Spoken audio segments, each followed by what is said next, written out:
on, you know that. And we are live. And I have brother Dawood on the podcast, on the Solution Podcast. I've got my brother Hassan. And today we're going to be talking about Syria. I'm sure everyone knows what's been going on. It's been extremely interesting. Sorry for my hair, guys. I need to get a haircut. Um, but yes, we're going to be talking about what's been happening lately. And I have been hearing from some Muslims that they are happy about what's been going on. And I've got two Muslim brothers with me, and I'm sure they know more than I know about it. And I cannot wait to hear what they have to say in regards to what's just happened to Syria. Rebels taking over Syria with the help of you know who, and the fall of Assad. Guys, what's going on? How's everyone been doing? First and foremost, how's everyone been doing? Yeah, good. Same old, same old. Same old, same old. Yeah. Okay. I want to hear some opinions, my brother, man. I want to hear some opinions because I've got some opinions as well. I've got some, some questions, and Yeah, I want to see where you guys are coming from. Okay, and all I have is hard questions, difficult questions, and I want to see how my brothers are going to make that right. Yes, guys, talk to me. What's been going on? yeah, man. So crazy for those people who've been keeping up. There's a lot happening right now in the world, and Cat Williams at the beginning of the year he said that 2024 is going to be the year of like reveal. A lot of people will be exposed. A lot of things will be exposed, and it was extremely prophetic. The way he said it, because if you think about all the exposés this year, all the things that people knew about previously but never had like hard evidence, I think it's come to the surface. A lot of institutions in symbols and cultures have been questioned. Recently, the last week or so, there's now actually a lawsuit against Jay-Z. Um, yeah, this is like on record now. Jay-Z got a lawsuit for a grape case with a 13-year-old, where Diddy was involved as well, apparently. You know, so I feel like I'm a very strong believer in like a microcosm, macrocosm. That both these things are connected. Like there's no separation between the way we behave in the family home as to how we behave in society, how the symbols and people who we venerate in society are a reflection of who we are. Generally speaking. And I think Syria is just so kind of like icing on the cake. It really, because everyone was surprised. Everyone is surprised till this day. Um, at least that's the official story. I'm sure that military people already knew what was happening. People on the ground knew what was kind of like taking place. But like again, generally speaking, I think a lot of people were surprised that um, Assad was exposed the way he was exposed, and that the regime had fallen a long time ago, and what took 10 years previously, or 13 years of war, changed in 2 weeks, you know. Um, so I think that's kind of like the zeitgeist that we're kind of like experiencing right now. There's a lot of like changes happening, but like we can obviously speak about specifically what's happening in Syria as well in a minute. But yeah, I guess that was sort of like a overview. What do you reckon, Hassan? What do you reckon? What do you reckon? Because I had some questions for Dawood right there because I want to know exactly what he means by changes are happening. I want to know where this is all leading to where this is all heading. Hassan, what's going on, bro? Good, bro. Good, bro. It's been I agree with Daoud's point that it's been an interesting year. It's been quite the year. A great number of very influential, established people, whether it be in the media, whether it be in great political positions, have been really displaced, and the year that, if you look at what how how life is now, well, if you compare today to 12 months ago, there's a great number of things have shifted a lot. Whether it be, as he said, people in the entertainment industry, people in political positions, co- com- complete political organizations have been destabilized, whether it be governments or quote unquote revolutionary uh, uh, um, um, um, establishments have been just wiped off the face of the earth. And it's a grand reset. It seems it's similar to 2003, how you have Saddam being in power for so many years, um, no, the US not being involved in any international war for quite a while, and then all of a sudden, boom, chaos in the streets and Wow. regime change all of a sudden. So that's this year's it's a surprising year. Yeah, 100%. Yeah. I agree. I agree. I agree. I agree. As for, I mean, as like to go into the details for what is happening on the ground, because obviously we're talking about Syria today. Just cause like a quick recap on like Syrian history, because I've been following um the developments in Syria since the beginning. I used to have this news blog called Intern Change. I used to write articles, and back in 2013, when the Arab Spring kind of moved towards eastwards, Syria and Damascus, there was a sense of euphoria, um, that finally liberation was near. People in Iraq who had been destroyed, who had been uh, maligned by the Americans and the Europeans to accept a lordship of puppet governance, had a true sense of opportunity to change their material life and to change their well-being and to change the direction that the Middle East was going. We were all very hopeful of it, but in hindsight, we know now that uh, there were um, malevolent forces behind these movements. Outsiders who had a whole different plan for the Middle East. Entities like ISIS and other Jabhat al-Nusra and all these other entities, Assad, uh, cruelty became very clear. Uh, the Yazidis and the Kurds had for the first time um, the chance to carve out uh, territory, which they have to this day. Um, but yeah, so Syria was cheered on by everyone, just very similar to how people sharing on Syria today. You know, a real sense of like hope that things would change. Um, as the months developed and more information was coming through from the ground, all the one of the reasons is to do with a lot of the European Muslims who grew up in the West, were born in the West, fled to Syria to fight. You know, uh, due to that, we had um, the ability to attain information on the ground that was less pleasant. The second phase of after euphoria was the the rebels or the Mujahideen who were fighting against Assad, Bashar al-Assad, started to fight each other. Fractions were being made, um, and atrocities were being reported. The people who were coming from the West were being used as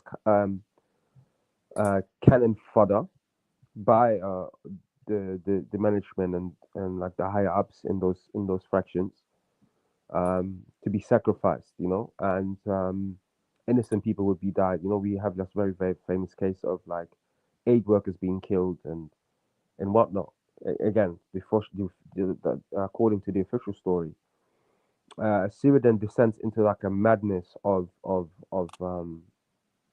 civil war, and outside forces, Iran and Russia, come in and basically in 2015 save Assad's heirs from destruction. And then all the powers, including Iran and Russia, I'm including here the Americans, uh, put a concerted effort to get rid of those groups that we're praising before. You know, all the groups that we were praising before were severely attacked, and ISIS, who claimed to have a state, was disseminated. Other groups were fractured, um, and yeah, and Assad kind of like regained loads and loads of territory in Syria, and Syria was kind of like on a life support, kind of like just managing. And then the third phase is Assad turning around, going to all the, after, Russia, so kind of loosens the script because there's like local and national and regional conflicts between the Russians and the Iranians. Russia kind of like steps back further, and then obviously we see what happens throughout the year. 5 years later, 2020, we have the Ukraine war. So Russia kind of like is involved in something else now. And the Iranians are also kind of stepping away because Assad is not really showing interest in having, again, another lordship over him via Tehran. So there are only special forces that are kind of remaining in Syria to fight off ISIS enclaves in the south. And obviously, Syria being used as a corridor to supply Hezbollah.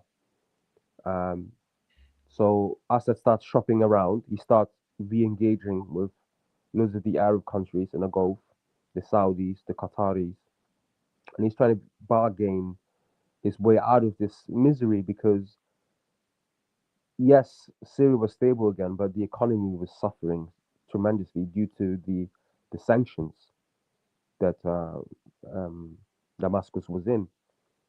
And what happens is that Assad actually gets into the drug dealing business and makes 2 billion a year from selling drugs into the Middle East. This is something that shocked me when I found out that there is a big pandemic of drug taking pills in places like Saudi Arabia, who are being supplied by the Syrians, in particular the Assad family.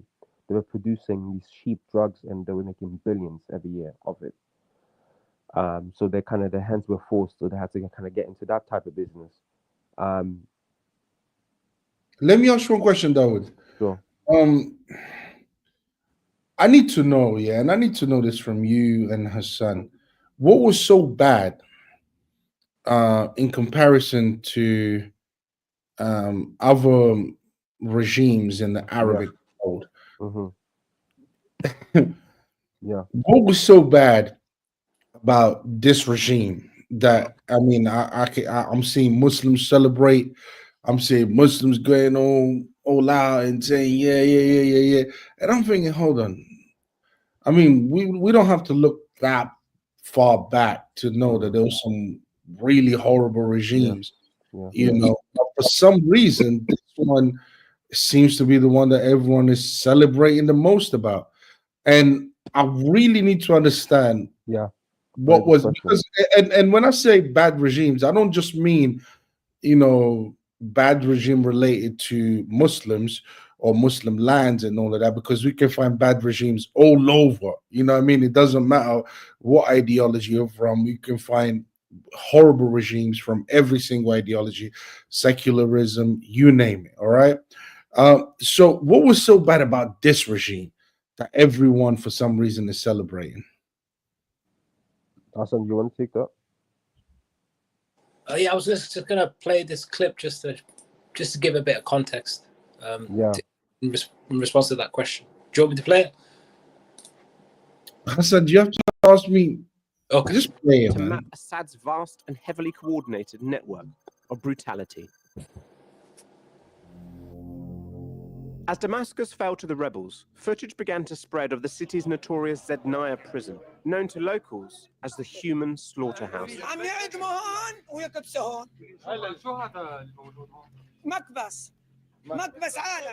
A horrific picture of life and death began to emerge. انعدمت عالم كثير وكميات كثيرة يعني كانت يطلع بالمية 200 300. Zednaya was no doubt the pinnacle of the Assad dynasty's brutal network, but scenes similar to this have been repeated in prisons all across the country.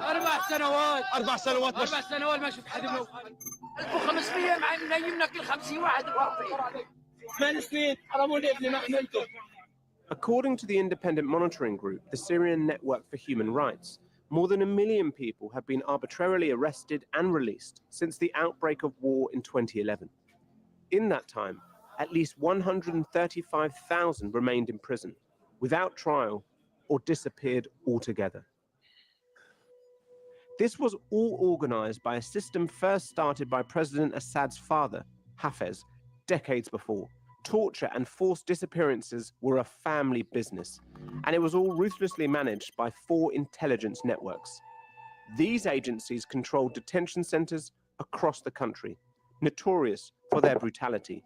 We've been able to locate over 90 suspected sites.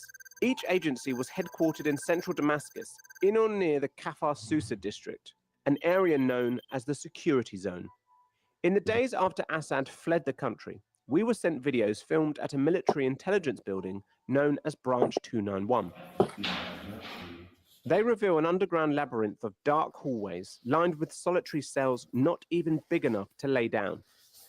Now empty but for the few items and messages left behind by detainees freed just days ago. Some dared to return to the buildings where they were once held. Like, You get the picture, right? You get the picture. I don't. I would love to comment on that, by the way, as well. Go ahead. I mean, Hassan, obviously you want to follow up with the video.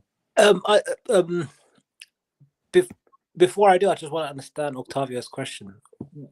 To be more precise, is this not worthy, or should one consider this what's going on or what's been going on in the country not worthy of revolt? Or do I think what you've just shown me is bad? Yes. Do I live in the real world? Yes. Do I think human beings are capable of worse? Yes. Do I think human beings, regimes have done worse? Yes. Am I going to fall for this propaganda? No. I'm not for one, please, let's get one thing straight here.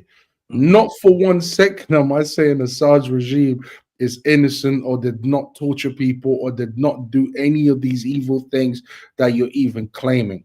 Let's be clear about another thing as well. I wasn't there. I don't know what really happened. Okay, so we can sit here and of course and say, you know what, according to the evidence we can see that this really happened, blah blah blah blah. But the truth is this: regimes have done worse than that.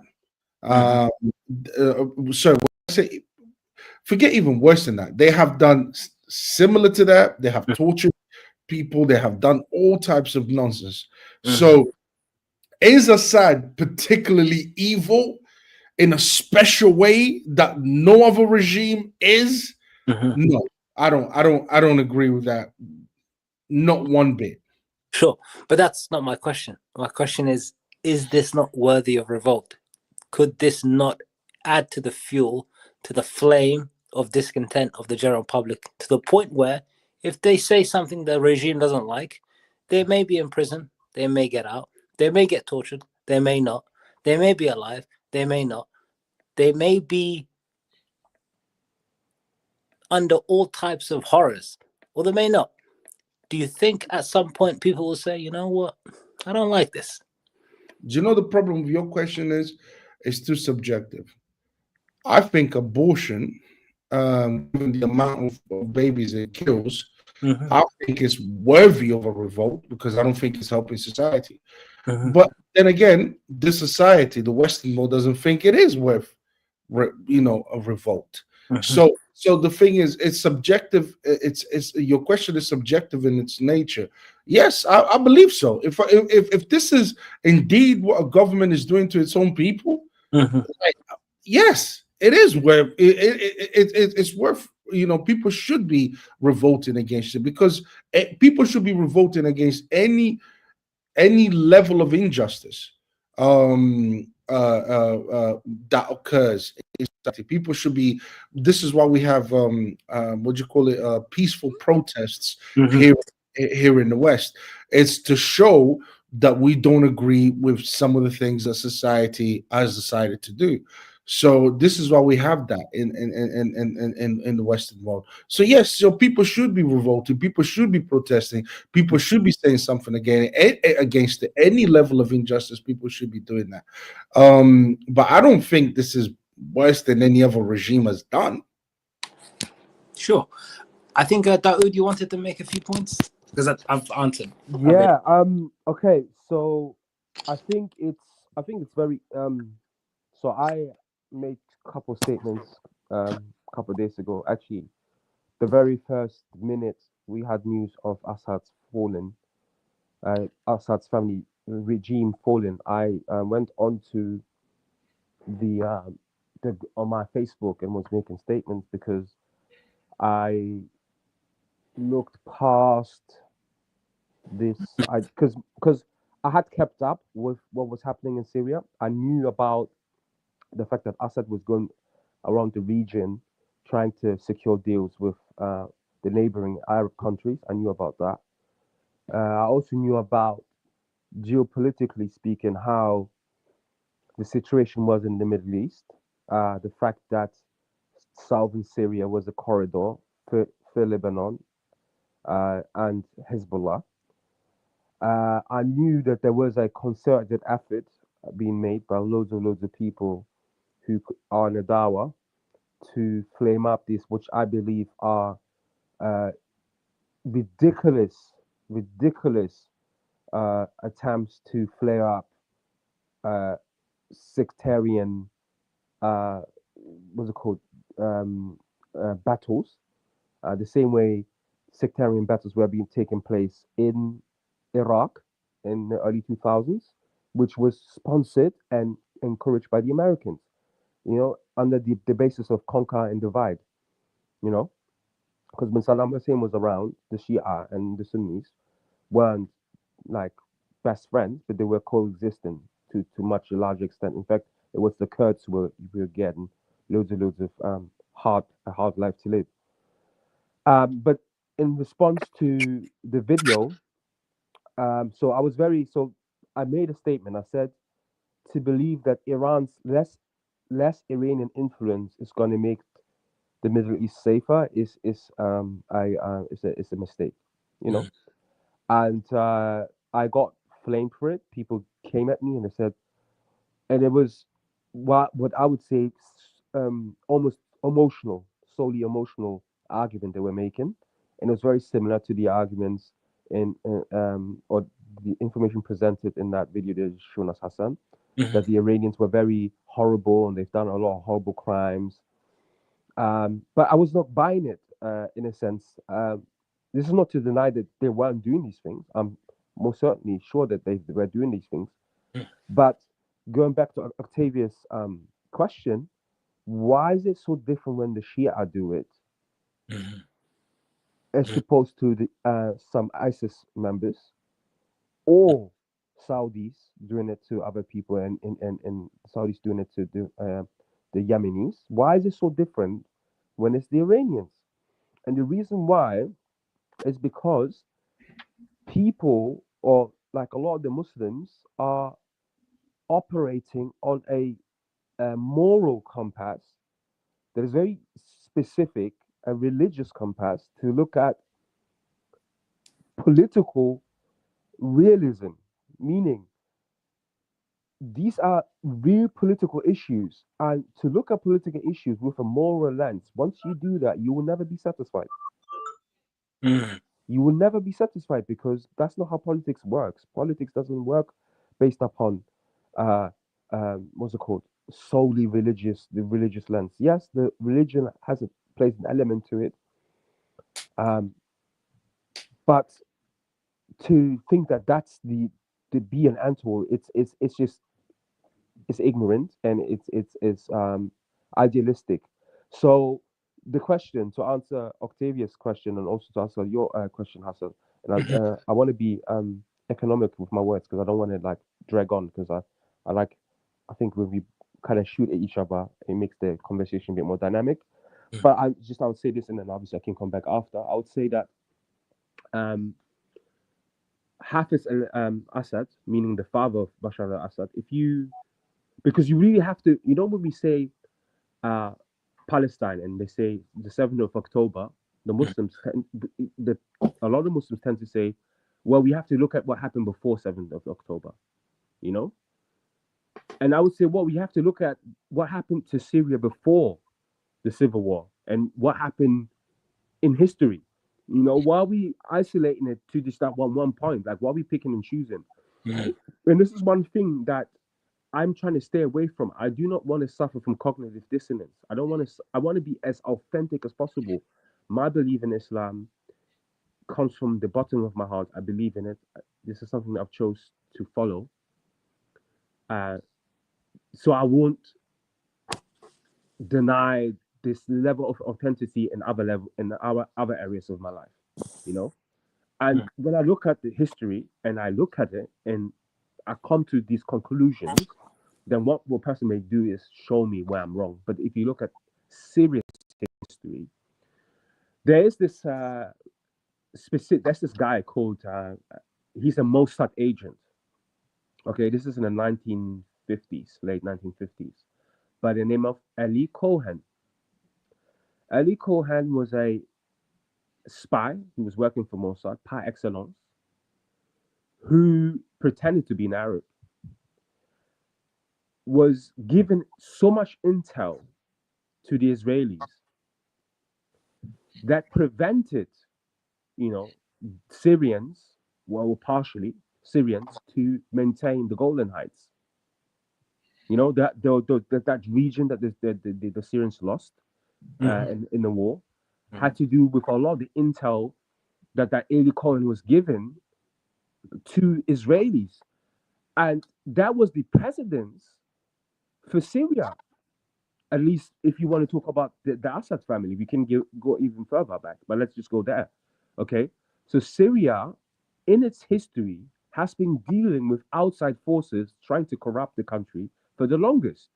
Now, if you're a despot country that was placed there, or if you're a country where one fraction of the elite was placed there to rule, then there are very specific ways to go about it to maintain your governance, and it's not rosy.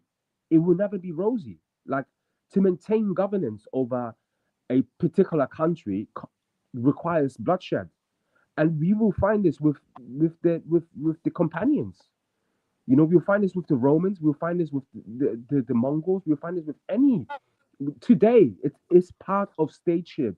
Part of stateship is to keep the borders free from invading armies, and it's to keep the internal, what's it called, cohesion of society as safe as possible. Which means you need to have secret services who are able to pinpoint and pick up opposition, because that's the beast of the nature. If you have an opposing enemy outside your borders, they will send spies. We used to have spies during the lifetime of the Prophet Muhammad sallallahu alaihi wasallam. So I'm looking at stateship from that lens. That if you think about Saddam Hussein, and I brought up this example, and people are saying, well, it's not the same, but like I understand why people are saying it's not the same, and I will tell you why it's not the same. But if you think about Saddam Hussein, if you think about someone like Gaddafi, we need those people for the bigger picture. If we're thinking about individualistic about a country, it is true that a lot of people have suffered, and it's true that a lot of people probably would have continued to suffer. And that's another thing I want to say after that, specifically to Syria, like current history, while we talk about this in the second part. But like, it is paramount to understand that to look at things from the bigger picture, because the bigger picture is there are particular forces in the world whose aim is to have absolute control.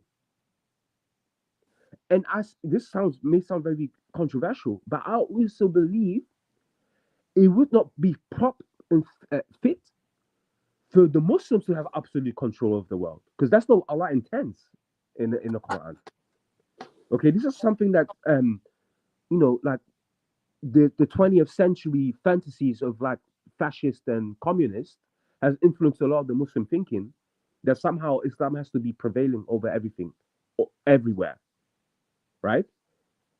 Allah in the Quran says He intends differences. This is something very fundamental. Allah intends differences. He intends that there's different types of people with different pathways, with different laws, with different ways of looking at the world. And the reason why it's so important to have that is it keeps the balance, the overall balance of the human nature, of human condition intact. If there's one party that is too powerful, then we find these atrocities that we see. And Allah says this in the Quran, and I think it's in Surah Al-Baqarah. It says, we always place another force strong enough to prevent the other force to go overboard. This Allah is talking about the world. He says, this is the nature of the world. And if you think about history, you always find the Persians, Romans, the Chinese, the Mongols, the Chinese, the Japanese, the Romans, right? The Persians, the Byzantines, the Muslims. There's always opposing powers. This this dichotomy needs to exist in order for justice to prevail. And I'm looking at it from that lens. So these are like sort of like my, if you like, my Quranic or my moralistic references that I'm kind of looking at the world, and I'm saying, okay, now if Iran is pushed away, Russia is pushed away, we know that the Middle Eastern countries are very kind of like cohorts with the rest of the world, meaning Israel and America. How do we know this? Where's the evidence for this? The Abraham Accords. They were pushing the Abraham Accords heavily. Loads of Muslim countries moved towards it. Morocco agreed with it. Turkey, for economic reason, agreed with it. Okay. Now, these things were being pushed, and then we have October the 7th, and those talks were suspended. Now they found a chess. It's a chess move. They found a different way to like come close to these things, and we will talk about this in detail about all these, like the new leader in Syria, and like this peculiar phenomena of not doing anything about the incursions that's happening in southern Syria. And also explicitly, I've seen 3 to 4 videos now where high-ranking Syrian from the transitional government have refused to talk about America or Israel. So I'm just looking at it from like as much context as I can. I'm not on the ground, so I will never feel what our brothers and sisters are feeling in terms of freedom, and I'm happy for them. But also I'm not in the boat, so I can see the leaks from outside. Hassan, go ahead. Brother said quite a lot there, and I appreciate he's giving us a very a grand table of words and perspectives, which I appreciate. I've come from a far more simplistic perspective. Yeah. I look at this situation and I think, am I happy about it? Am I not happy about it? I began at first with the perception of, I'm happy. This person who's killing his people, hundreds of thousands, to maintain his seat that he inherited from his father, is now been deposed, and hopefully now this won't happen again. That was my first feeling. And then my second feeling when I saw I forget his name, the new military leader, I forget his name, Mohammed Al-Golani or Julani or Gulani, yeah. Gulani, yes. Or Ahmed Ashara. Yeah. I'll get his picture up in a second. Him, the guy that's I think in the thumbnail actually. I saw him and I was a bit suspicious. I thought to myself, well, who is this guy? Why have I never heard of him before? Why is he all of a sudden, in a sense, the new leader? And then did a bit more digging, and it turns out he has some association with al-Nusra and al-Qaeda. Yeah. And I think to myself, because when I look at al-Nusra, al-Qaeda, I think this is a byproduct of the United States and Israel. This is just Israel and the United States. That's all it is. They're just, well, well, I've got a bit of, you'd be surprised where they get their uniforms from. Yeah. I look at them and I thought, okay, so the people of Syria died in the hundreds of thousands to remove Iranian and Russian influence for it to be replaced with Israeli and American influence. I thought to myself,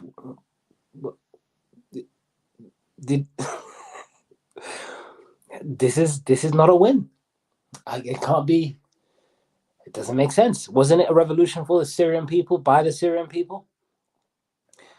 But then it turns out, no, this is just a grand chess game that was set in motion, I think, in 2003. And we can go to the video confirming this, that has now just come to an end. And then I felt really kind of disappointed. I thought this is not what the people wanted. Although, if I could turn back time into 2009, 2010, and stop the Syrian revolution with one word, I would say, hey, it's this guy's not gonna go easily, and he's got support from Russia, and he's inherited his position, so he considered it to be his birthright. So he will kill you, and he will kill you in the hundreds of thousands. So think twice before you start this. And I would avoid it, because you get rid of him, you pay a lot of lives to get to that position, and then what? But then I saw a video, and this put me at ease. This is a video I think you alluded to, of top Syrian officials sort of brushing off the idea of what Israel was doing and how Israel is a problem or whatever it is. There's just and you've got clips throughout the internet confirming that Syria and the new Syrian leadership has no interest. And they're asked blatantly, well, they've bombed 300 sites across your country in the last couple of days, and they're all military bases and such. Oh, well, it doesn't matter. Well, we don't care. We've got bigger issues to worry about. And then I thought to myself, is this the end of this blind nationalism propped up by Iran, Hezbollah, that hopefully the Palestinian people can come to a conclusion and aren't deluded into thinking that an armed resistance, and the same with the Houthis, propped up and funded by people like Iran, maybe this will come to an end. Maybe this idea of we're just going to fight and keep on fighting and just call it and just say we're doing it in the name of Allah, saying Allahu Akbar, where we go do something that is counterproductive. Maybe this is the end. Maybe the enablers of the Palestinian armed resistance, which has led to tens of thousands being killed, and we've all seen the clips, maybe this is the end of that. Maybe this will go towards a more logical and accepting the idea that Israel has no limits, and that when they do something, be careful how you react, be careful what you do. Don't just say, well, you know what, we'll hate them and we're gonna go for them head on, and we're just gonna do whatever we need to do, and Allah is with us, we assume. So I look at what's going on, and it puts me at ease. I think if the new Syrian leadership is cautious and diplomatic and chooses the way of negotiation with anything to do with Israel, better that than Hezbollah, which has just been fighting for years, decades, and is now decapitated to no end. Hamas, which is sacrificed its own people for the pursuit of God knows what. I don't even remember what they were trying to do in the first place. That we will now have people in positions that may do things that don't look nice, that don't look courageous, but it reduces the level of human casualties. Maybe. Yeah. Hold on, let me just say something. How much is this? How much is this a war about, or a victory about? The fact that Syria is the bad guy and everyone else is the good guy, and we're trying to get the bad guy out. How much is this to do with that? And then I ask myself, how much is this also to do with? How much is this an ideological warfare? How much is this to do with, the Sunnis against the Alawites? Or how much is this to do with secularism wanting what they want in that part of the world, in that region of the world, for their own interests? So I'm looking at this thing threefold. I'm looking at this. How much is it really just to do with the fact that, this guy is a bad guy? All right. Assad is a bad leader. He does bad thing to his people, even though he his family has been in power for such a long time. How much is it really to do with that? Because if it's to do with that, then I don't buy it. I don't buy it for 1 second, because we've had bad rulers all over the place, and we can point them all out. And they've all done horrible things. How much of this is an ideological battle? How much is this just the Sunnis don't want to see the Alawites where they are, and they want to get rid of them, and then they invent all of these things, right? And how much of this is to do with the secular world? When I said secular, I'm talking about Western powers wanting to see what they want to see in that part of the world, and they moving pieces and telling people what and what not. I mean, because I find it funny how, Russia just didn't come to Assad's aid. But then again, even if Syria is ruled by another person, if Russia was to come and offer its services, I'm sure, the people in Syria, whoever's in power in Syria, isn't going to say no to Russia's help. But it's funny how Russia just ignored Assad, and while at the same time offer him asylum and so on and so forth. I find this whole thing. Of course, I'm never ever going to know the answer to any of the questions that I'm asking, because I truly believe that it's a mixture of everything that I'm saying. It's a mixture of the Western world and its interest in the Middle East and what they want to see in the Middle East, and how it aligns with all the other, how it aligns with Qatar, Saudi Arabia, and so on. And it's also to do with, it's also an ideological battle, where certain groups don't want to see other groups in power for ideological reasons, because they don't believe they are the truth and so on. And there's also the other side that they do on it. I'll be honest with you, the first one is the one that I think is BS. This idea that they are so bad, they've done so many bad things, because that's what's been every documentary that I watch, everything that I've watched online, that's what they're basically saying. Assad was this bad man. They did the same thing with Gaddafi. They did the same thing with Saddam Hussein. They did the same thing. They any it's almost a joke.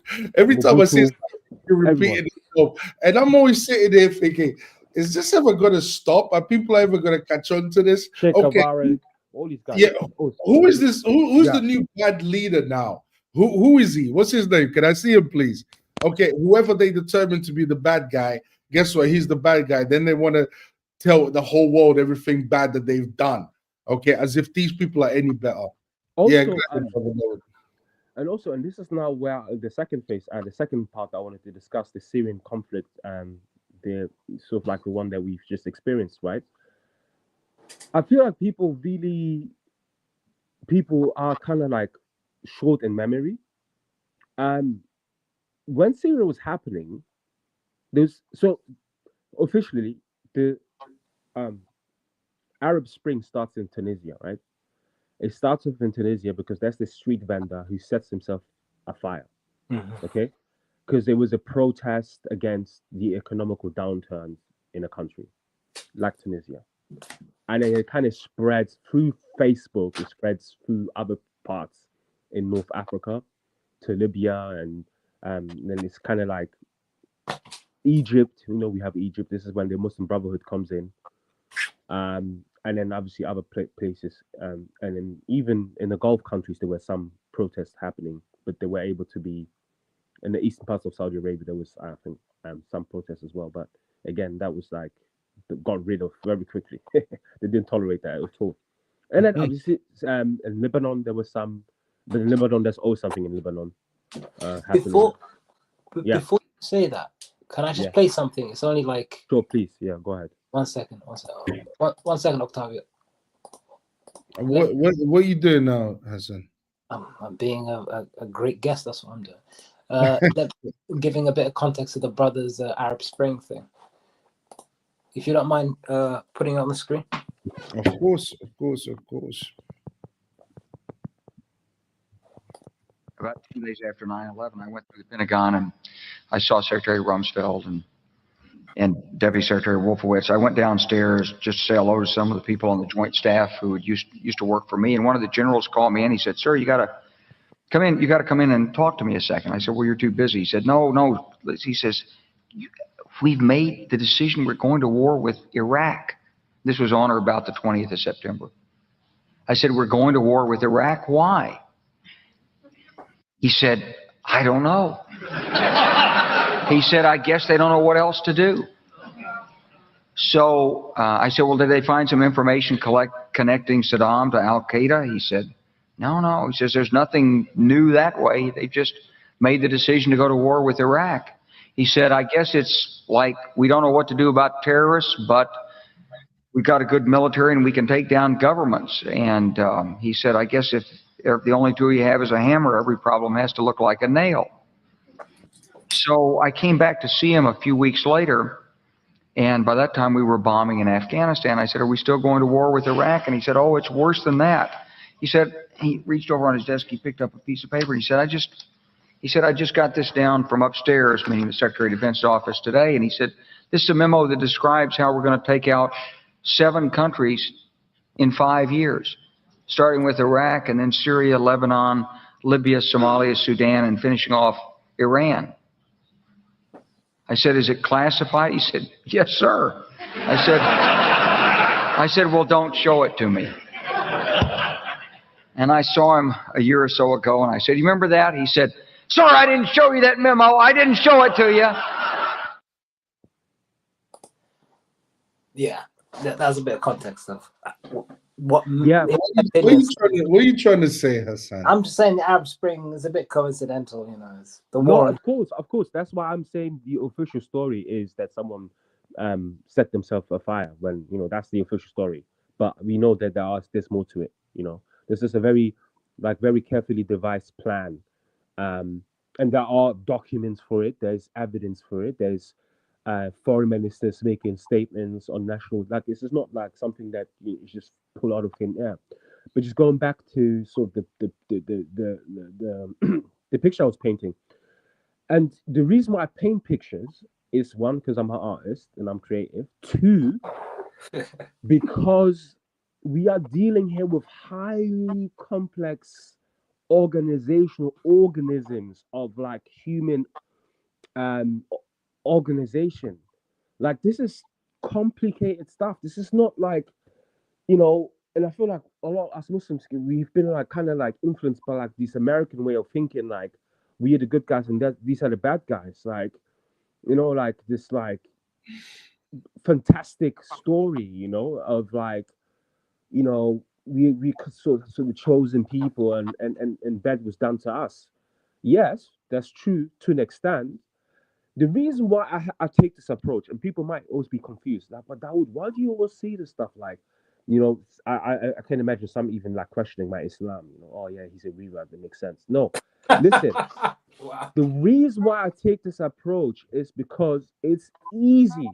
It's easy for me to take the approach of like, we've been bombarded, we've been killed, and this is happening to us, and da, da, da, everyone hates us, and blah, blah, blah. It's very easy for me to do that. But like from the people who've been doing that, I never see any good coming out of it. The situation for the Muslim never improves. Okay, when bad happens on our side, we're incapable of. It's a bit like you know these like red pillars when they talk about women, that women never can take accountability. You know, it's a bit like that. I feel sometimes like, okay, it's true that these people are doing this and that, but what have we done? Did we follow the prophet in this instance, or did we not? You know, so this is why I'm like I want to be as authentic, because I believe when I do that, my conclusions will be a bit um more akin to the truth, or they will appear to what they are. You know, and the Quran makes mentions of these. You know, like the battle of Ahzab. You know, where there's you know the Quran responds to a conversation that happens between soldiers, as minute as it was. Yeah, there was soldiers. They said, "Oh, look at the large number of people we are today. How can we lose?" They lose the battle. Allah tells them, "Hey, you weren't winning because of the numbers of the people you had. You were winning because you went in accordance with me. You believed in me. You trusted me, right?" And I feel like similarly, Muslims have to kind of think about this. Are we being authentic? Are we being real to ourselves? Is there something that we can do? And Allah says this: if you want something to change, you have to change. The change starts within, you know. So Syria happens as a result of that. But what happens in Syria is that very, very early on, yeah, the euphoria that we had for Syria and the protests that were happening in Syria, I'm telling you, from what I remember, it was months. In 2000, people kept saying 2011. In 2011, there was no war in Syria. I don't know why they keep saying that. The Arab Spring started in 2011. It spread. It was a spread. It was gradually. And in 2013, early 2013, um, and late 2012 is when these protests were starting to happen, and Syrian security forces were, you know, putting people down and people were dying and whatnot, you know. So I remember watching this documentary, yeah, years ago. It was like on Channel 4 or something. Um, and they were basically like documenting the Syrian revolution from its onset, from the perspective of like more left leaning, like secularists, who were also participants of the early revolution, and how they then fled to Paris, and then they fled to Paris, and then this couple were together, they divorce, and then the family breaks down, and then both of them start to regret um, partaking in the revolution, right? So I have a very good grasp from like what was taking place from the get-go and from the different angles. So not just like the Islamic angle, right? I was looking at, okay, how are the secularists looking at this?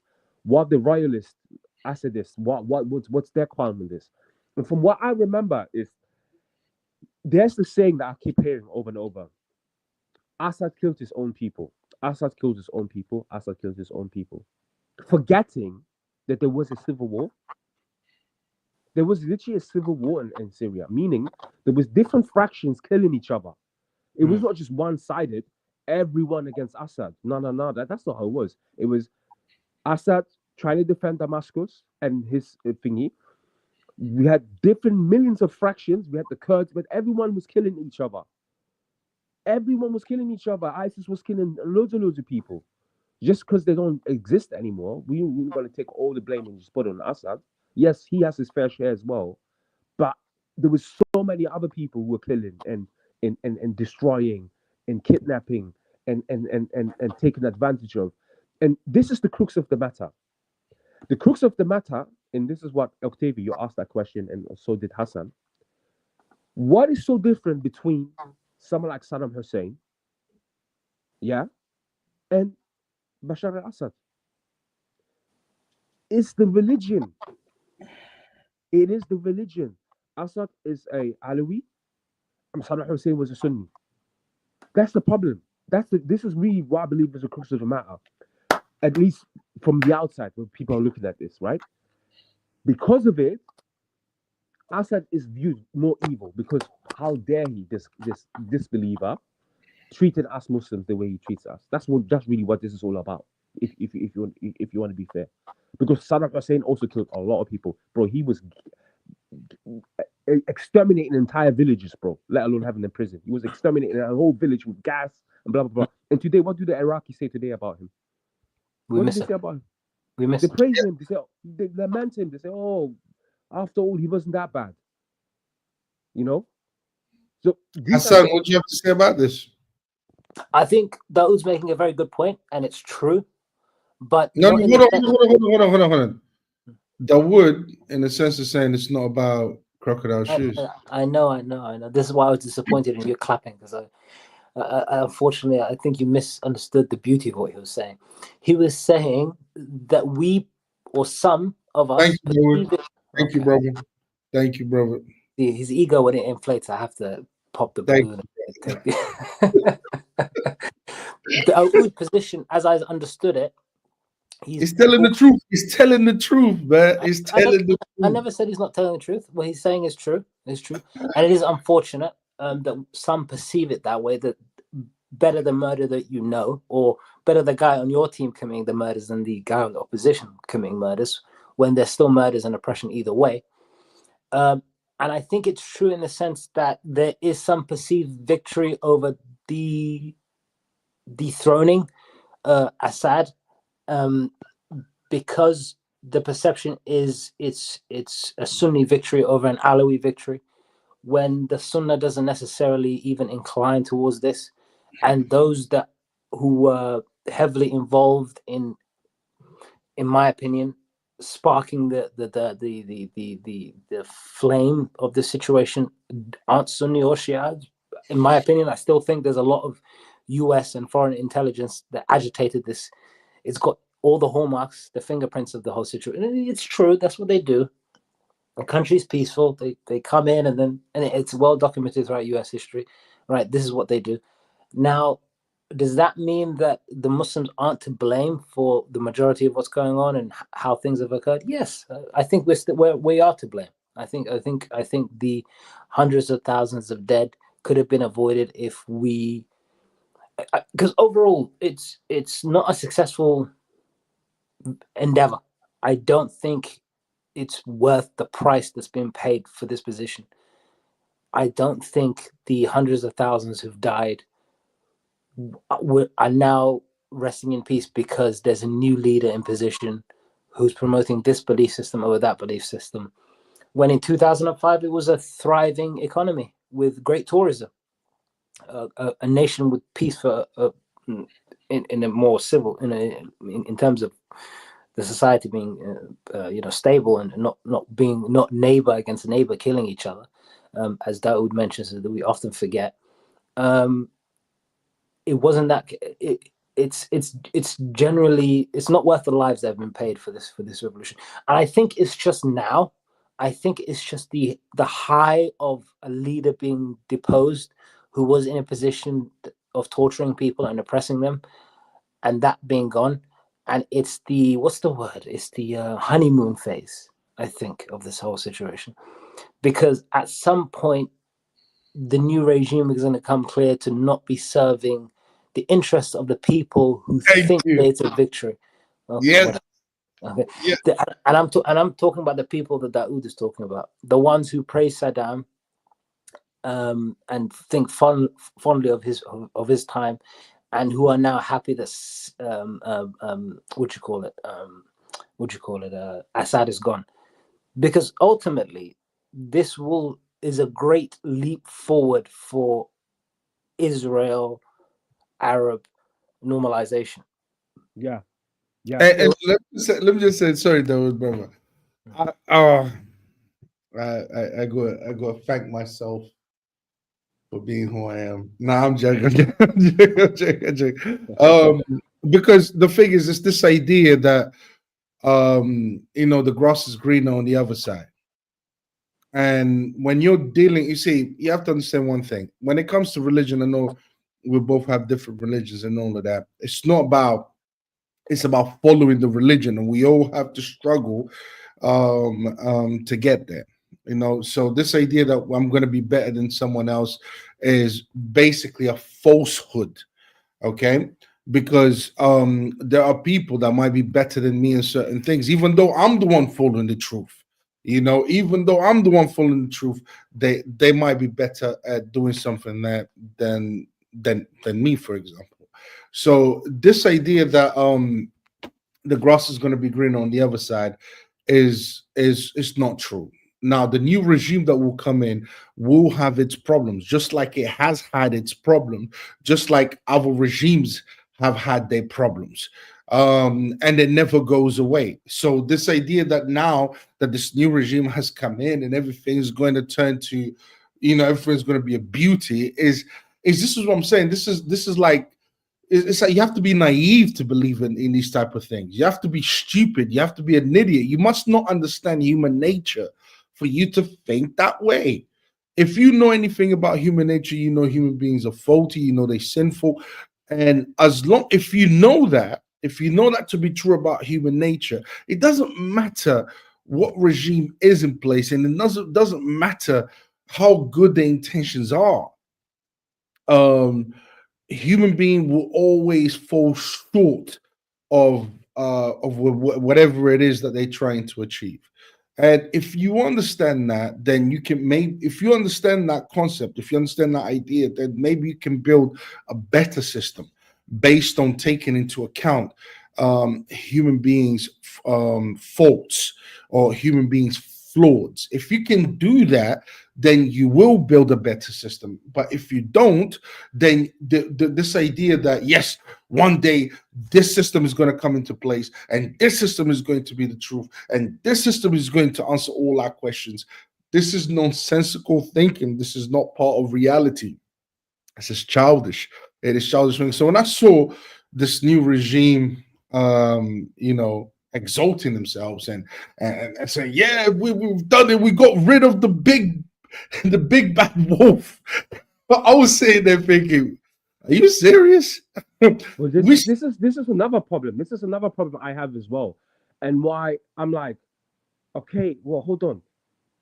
And look, I did say early on, and sorry, Hassan, if you wanted to say something, No, go ahead. Go ahead. just two, like literally just 1 minute. Um, so do you remember I said that this came at a surprise for many people? Like many people didn't see this coming, right? Which explains why the conclusion that people are making is because they didn't care about Syria. Not that, well, weren't paying attention. Okay, like I said, I was paying attention from before.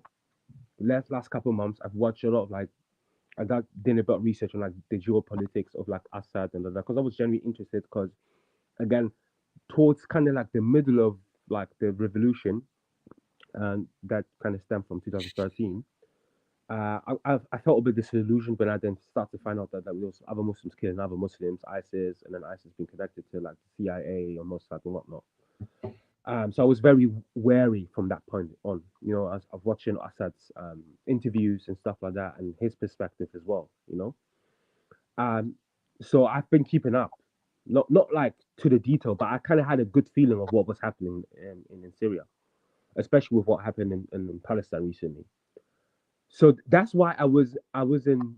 That's why when I heard the news, my reaction was differently, as opposed to someone who didn't really pay much attention, and all he hears is Assad is gone.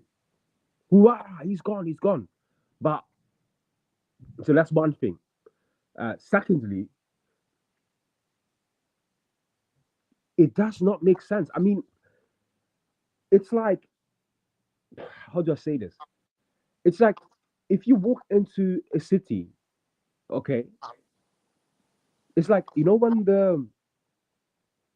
When the Prophet Muhammad sallallahu alaihi wasallam, when conquered, he conquered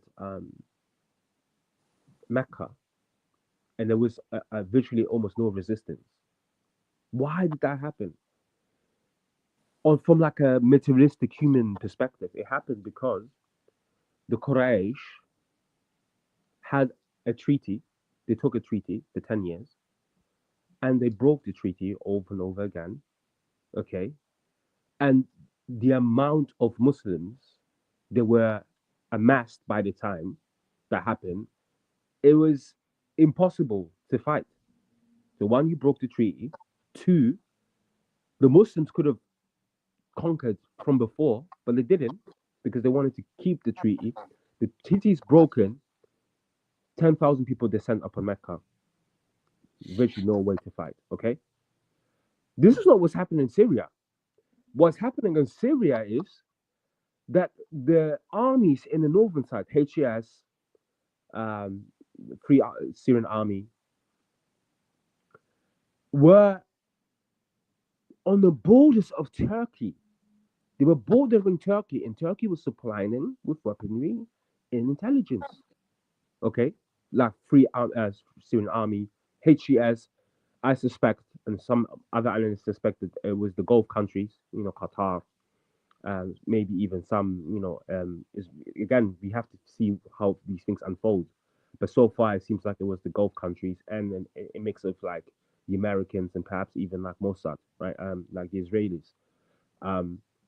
So US being supplied weaponry and intelligence.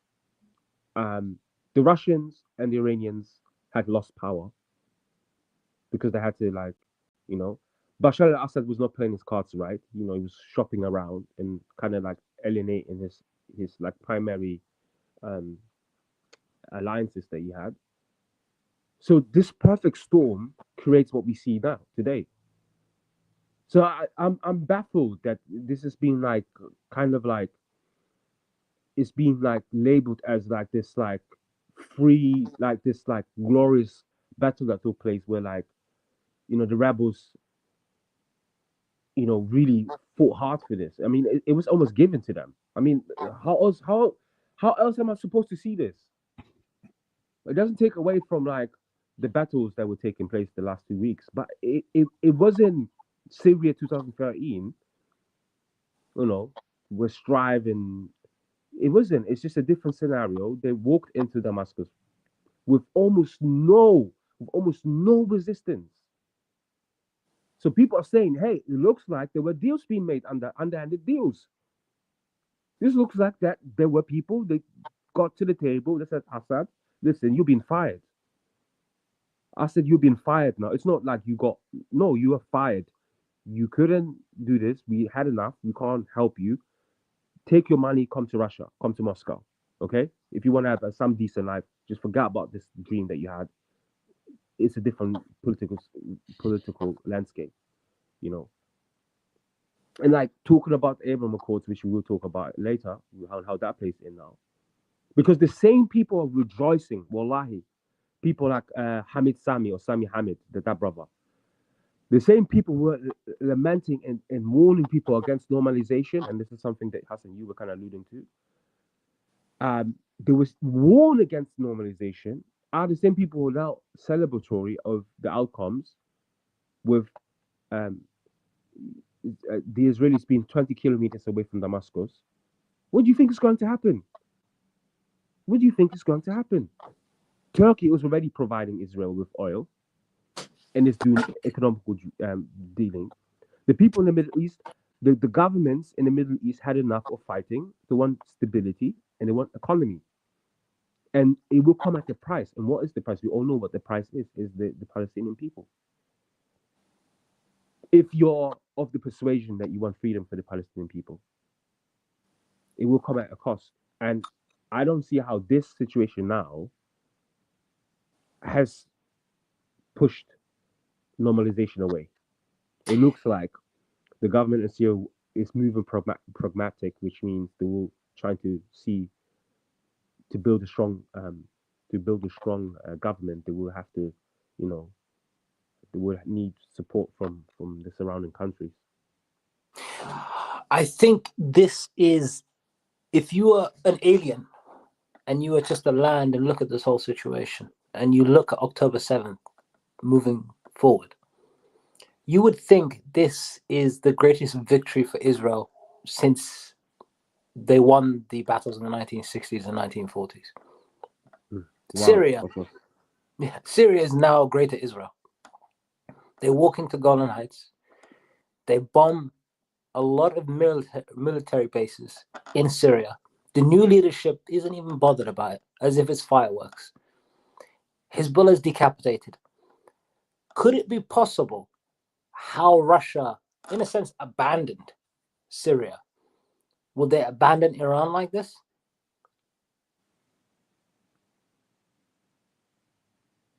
We can't hear Yeah. you. We can't hear you. Sorry. I think so. Do you think this was a psyop by Israel? If it was, it's quite the No, psyop, and in my opinion, yes. What I'm basically saying, the 7th of October was orchestrated in order to produce this outcome, the fall of Syria. I don't think the Israelis are all knowing, all wise, all capable, right? Yeah. Some people think that. Some people sneeze and they blame the Israelis and saying they put powder in my nose or something. But you can't underestimate the stupidity of Arab nationalism. As Daoud just said, you have brothers like forget Sami. You said, Yeah, Sami, yeah. yeah, Sami, who's you go on YouTube. He's very pro-Palestine. He's a journalist. I think his father is one of the founders of Al Jazeera. Very outspoken about the Palestinian people and the idea of a Palestinian homeland and how the Israelis have stolen such and such and blah blah blah. A brother, in my opinion, who sells dreams. The dream of a Palestinian homeland, a dream of a united Arab peoples. And this is what's let down that part of the world consistently. It's you're fighting for an identity that was given to you, waving a flag that was designed for you somewhere probably in Britain, and fighting over lands that were carved up by the French and the British. It's strange. And you're using French and British weapons to fight each other, and American weapons. So it's just a case of what is all this dying and this killing for?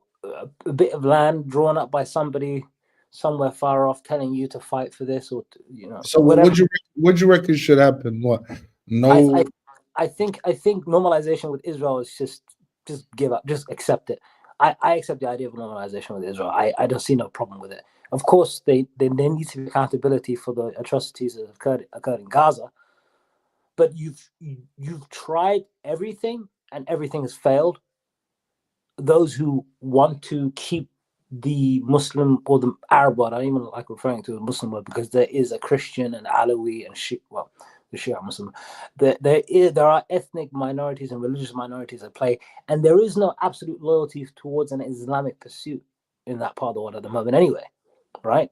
You have the Syrian civil war back in 2013 or whatever. You see Syrian women selling themselves to gain asylum in Saudi Arabia for their family. So a woman would a family would come, and there's quite a lot of examples of it where Syrian women had to, in a sense, prostitute themselves to gain asylum in Saudi Arabia. People ask, well, why don't these people go to the neighboring countries? Because the neighboring countries would treat them horribly. Could I ask you a question? What's the dream? What's the dream? Is it like a Islamic United? No, it's Arabic an kind Arab. of It's Arab what? nationality. It's an Arab. It's an Arab identity with a tint of Islam. What are you referring to? The idea of what these. What I was asking was, it's like, what is the goal? Because the way I see it is, all right, there's a lot of Muslim countries and so on and so forth. You can pretty much just get on with life and just do what you want to do and follow your religion and get to heaven, which should be the mission for any religious person.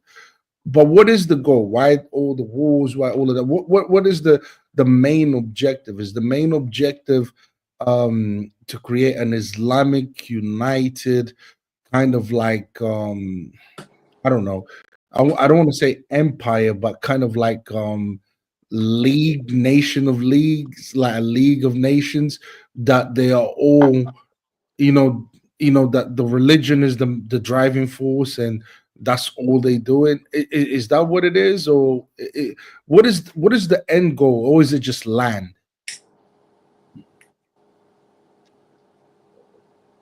Hassan, do you wanna? Yeah, in my opinion, it's nationalism. It is in that part of the world. It is the Arab identity, Arab sovereignty. It's nothing generally to do with Islam. It's because most of it is un-Islamic anyway. So the idea of I think it's just Arab nationalism, to be honest with you, in my opinion, as far as I can tell. This tribe versus that tribe, um, pretty much. That's how I see it. Yeah. Um. And this is what I'm trying to say. I did say as well. Like I said online, I said like, look, I don't want to be party pooper, but you know, it just seems all too orchestrated. You know, I don't think that we will. Well, all of a sudden, we will now have a moment where like it's like we strike a full house, you know, in the cards of playing games. You know, CNN, the Brits, everyone is happy. Everyone is like, yes, this is the way it's supposed to go. The Israelis are happy. Like what? That's all it took. Like, hold on, you tell me all it took for everyone to be happy is for Assad to leave Syria? You gotta be kidding me. You gotta be kidding me. 3, 4 weeks ago, no one was even talking about Syria. But no, this one I'm trying to say is, you know, it's also asked a lot of people in the Western world, all the Muslims in the Western world. I think it's to do with the cost of living crisis. I think people want good stories, you know, they want something to be happy Mm, about, you mhm. know. So, and this is grandiose. This is beautiful. This is good. Finally, we got rid of this tyrant. You know, our duas have been accepted. You know, like now things will improve. You know, this is a real opportunity. But like, I'm sorry, I'm not gonna do that again and be disappointed by the end when already from the get go things are looking very shifty. Things because there's one thing people don't understand. Like Syria is a living memory, meaning I was old enough to have an opinion on it. Okay, was that, and the first time I was just too ignorant and too young to really understand what was happening. I just knew there's this guy called Assad. He's an Alawi. People are telling me he's bad. His dad was bad. He's been killing a lot of the people. People want to get rid of him. We want an Islamic leader who then will bring the Islamic State. Okay, this like thing. That's all I knew. Okay, to this time, I'm like, oh, when there's regime change, there's usually people behind this regime change. And we have all these declassified documents from the CIA. Regime change in South America, like it's like they're changing underwear everywhere, left, right, center. You know, regime change in Africa, like what this is the part. So me knowing this now, okay, and then also knowing what happened with ISIS and what happened with like in Syria before, I'm cautious. I'm cautious. Yes, I'm freaking cautious. Let me be cautious. Would you say it's a secularist project? Um, to an extent, yeah. To an extent, yeah. I think there's also like spiritual implications with that. Um, the great because I mean we haven't spoken about this, but we have alluded to it. Greater Israel. I mean, if you can't see that, all the people who are lamenting and talking about this, and this is what is worrying me so much. So what? The problem in the region was Shia? Really? Oh, let me tell you something. You know, the people in Yemen, the people that we've been sending um, our charity money, and the people we've been praying for, and the criticism that we had against Saudi Arabia. Why did we have the criticism against what they were doing in Yemen? And who was aiding those people in Yemen to fight against the Saudis? It's the same people, yeah, that were fighting in what's it called? In South Lebanon. It's the same regime as the Iranians, you know? So like I just can't stand this sectarianism. I can't stand it. It's just I never understood why I should be a Shia. I looked at the history. I'm like, well, that's them fighting. They had beef. I don't really know what happened. I will never know. It's not. It's not going to determine where I'm going to go when I meet the Lord of the Creator of the universe. Okay, so I never bought into this whole like Shia thing. But equally, I'm also not hell bent to like be so cheerleading of the other side. You know, I'm a Muslim first and foremost. Yeah, and if there was like again a tribal thing between two families, this is essentially what this is all about. The Quraysh, okay, we're fighting each other. Meaning Islam came to them, they accepted Islam, but their sense of overpowering each other didn't. Okay, they were still like they still had chip on their shoulder, and this And is where this is why do you think that is? Human nature. human nature. Um, the Prophet predicted this. He said, "There's one thing that will never go away from you, which is tribalism." And tribalism in and itself is not bad. That's one thing that people don't understand. What is bad about tribalism is when you are supporting your tribe and you know they're wrong. If your tribe is, a force for good and is helping tribal member, and it's keeping peace in the region, blah, blah, then fair enough, go ahead. But when it's used as a tool to usurp power, to exert power, to oppress, that's where the problem comes from. So for me, that was never attractive anyway. I was like, well, looking at this seems that the score will be judged by God. Okay, God will judge whatever took place there. It's not for me to come. So this is why it never makes sense to me. But equally at the same time, as I said before, this other side, this like I saw brother Haji, this is a brother, a Dawa brother. He made a video about Daniel Hakikachu, and I've been very I shouldn't say impressed, but it's quite poignant. Daniel Hakikachu, if you go on Twitter, you'll see he's been making like some great points, I believe. Because he's looking at it from like a more wider lens, you know. But brother Haji made a video about him, accusing him of misrepresenting certain classical views on the 12 Shia, which is a fraction of the Shia. And apparently, Daniel Hakikachu said, I looked into the books, the classical books.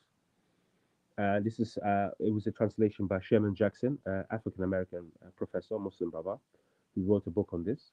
And within that, there was a chapter about this very, very fact, where even Imam Ghazali, one of the greatest scholars that we ever had, said that solely to believe that uh, Ali should have been Ali, as in the cousin of the Prophet, sallallahu alaihi wasallam, should have been the leader after the Prophet, as opposed to Abu Bakr or Uthman or Umar, right? Is not sufficient for you to excommunicate someone. So meaning, if I'm a Shia, believe Ali should have been the leader after the Prophet, Imam Ghazali believes that that is not the sole purpose. It would not be sufficient for me to say he's a kafir, right?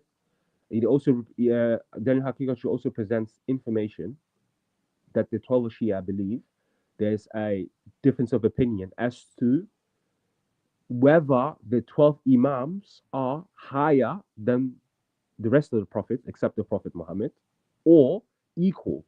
Okay, there's different opinions. There's one group to say no, that is blasphemous. You do not believe that the 12 Imams, and this is the descendants of Ali ibn Talib, meaning the cousin of the Prophet, his descendants are nowhere near the status of a prophet.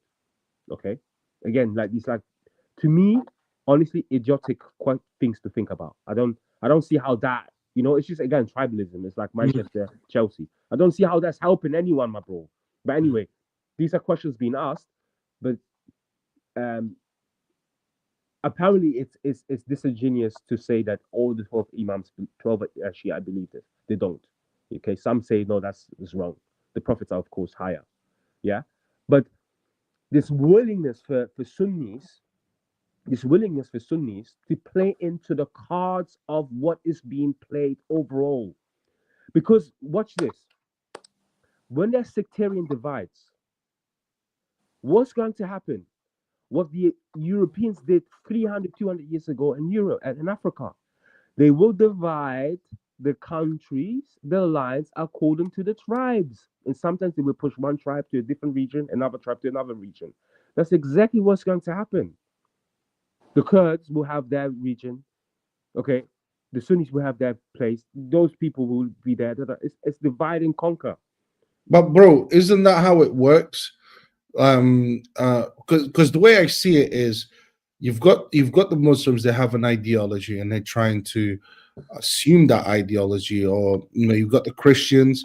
They want to push their ideology, and then you got seculars, the Westerners, that they have their own ideology. So the way I see it is, when I look around the world, I just see a battle of ideologies, and it usually comes down to whoever's more successful at pushing their ideology around the world, or not even pushing their ideology around, but successful at subjugating others to abide by their ideology.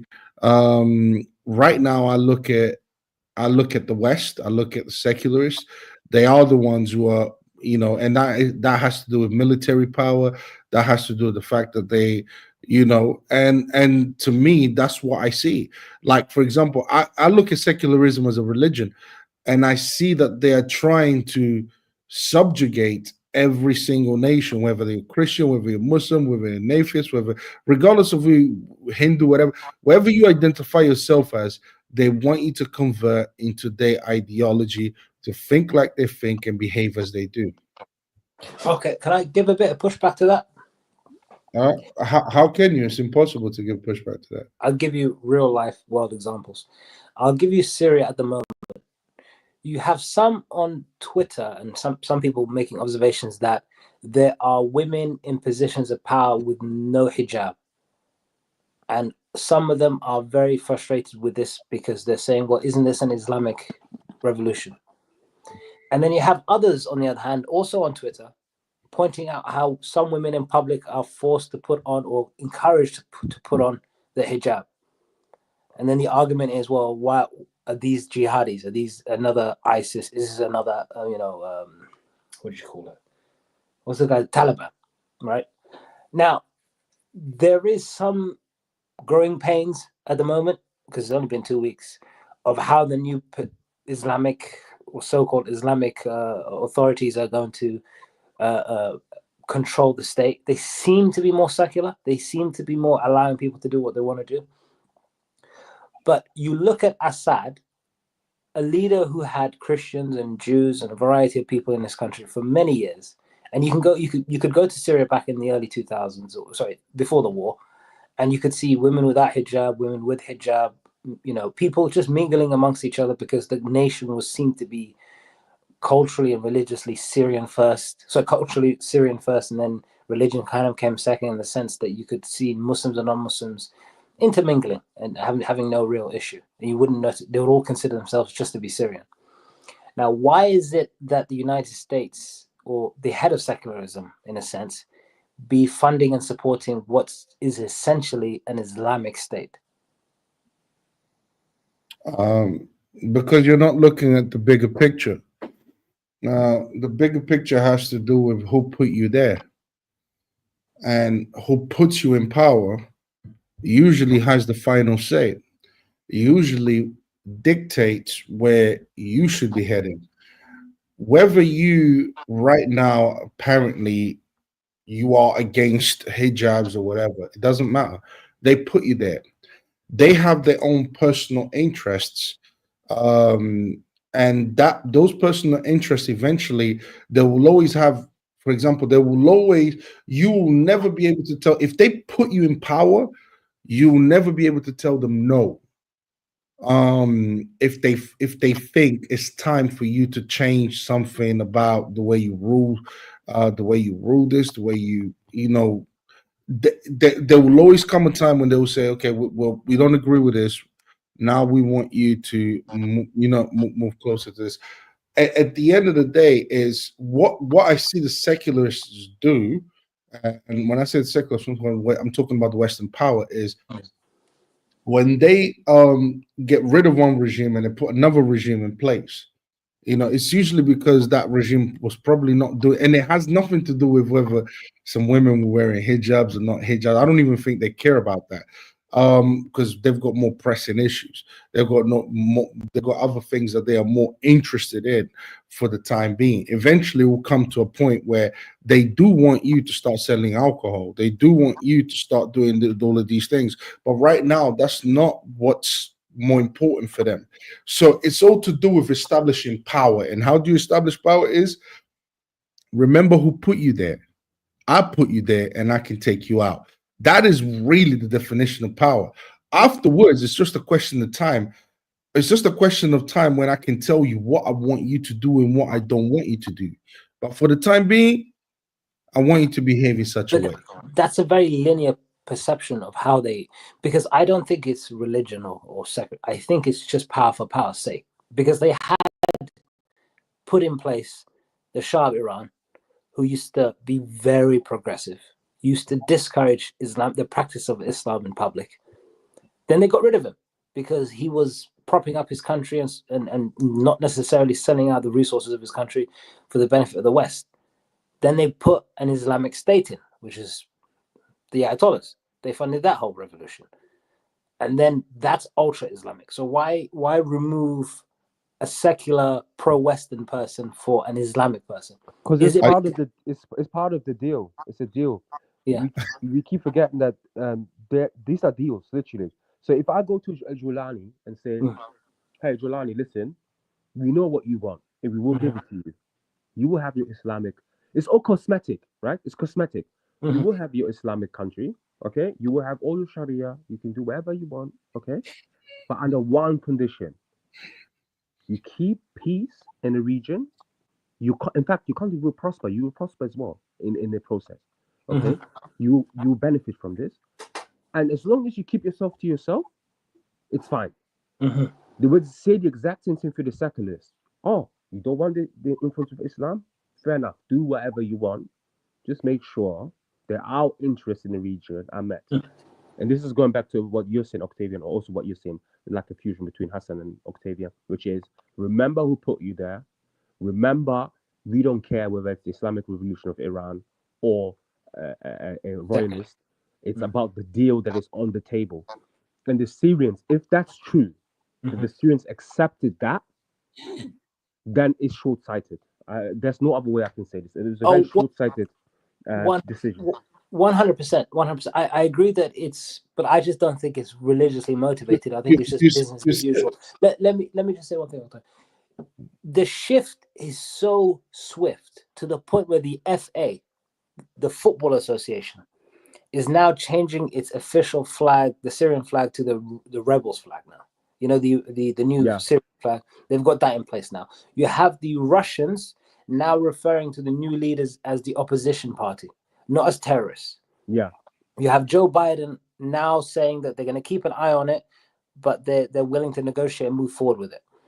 This is Russia dropping the ball, Israel and America picking it up. And I feel like they planned it for quite a while. Maybe one could assume they kept funding the war in Ukraine in an effort to destabilize and to distract Russia. Yeah. Into not supporting its client states. From an Islamic perspective, for the Ummah as a whole, this is not even a win. It's okay. A guy, he was a murderer. He was this. He was that. True, and he was oppressive. But I'm pretty sure the religion has ways of dealing with oppressors, which is not, don't go into war and things like this. But from a Ummah perspective, in terms of the Muslims having influence over countries where they're the majority, this is one hell of a loss. It's as I said, Syria is greater Israel. It's not the Republic of Syria anymore. It's not the Democratic Republic of Syria or whatever it was called. It is greater Israel.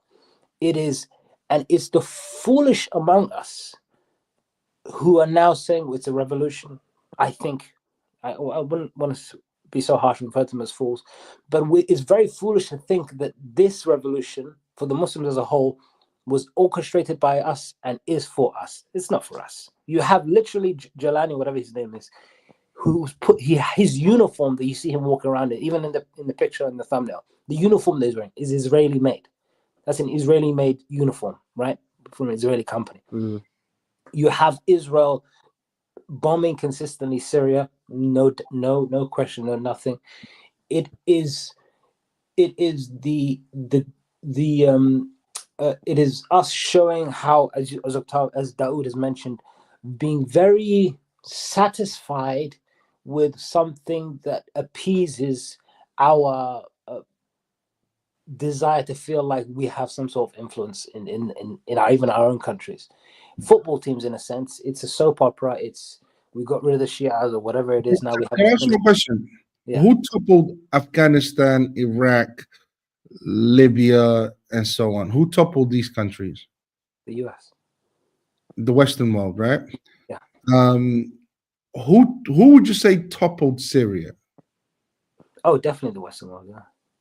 Definitely the West. Yeah. I mean, we can't forget the Gulf countries as well. They play a big. No. I'm not even like, I know they had a huge part to play, but let's not forget who supplies weapons to all these countries. Yeah.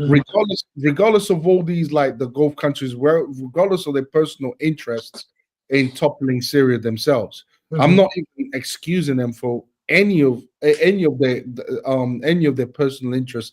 When it comes to toppling thingy Syria, but if it's like, come on, at some point you have to smell the coffee. If you always got a force toppling country after country or being involved in it in some way, shape, or form, and we all know who the most powerful force is in the world in terms of military, when we're talking about military. And for some reason, they always, whenever they're mentioned, they always come up behind the toppling of all these countries. Now, yes, has Qatar got something to do with it? Yes. Has Saudi Arabia got something to? Yes. Has all of these countries got? Yes, absolutely. Okay, but I mean, at some point, you have to realize, okay, these are the main guys toppling these. You know what I mean? America is always behind the toppling of these countries. So obviously, the most powerful out of them all is going to be the one who has more to. Whatever they want, their interests are going to be more prioritized than anyone else's interests. So if America says, "Look, listen, man, we're not happy with this," you're going to go along with it eventually. You know what I mean? It's the way it works. The more power, the powerful always tells the weak what to do. I mean, to me, this is not very difficult to figure out.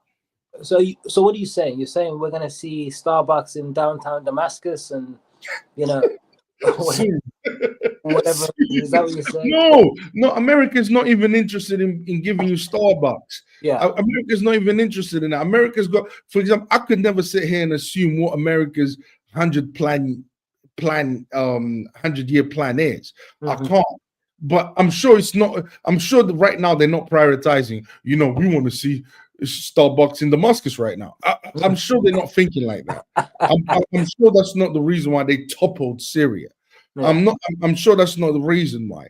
But are we eventually going to see that bloody Starbucks in Damascus?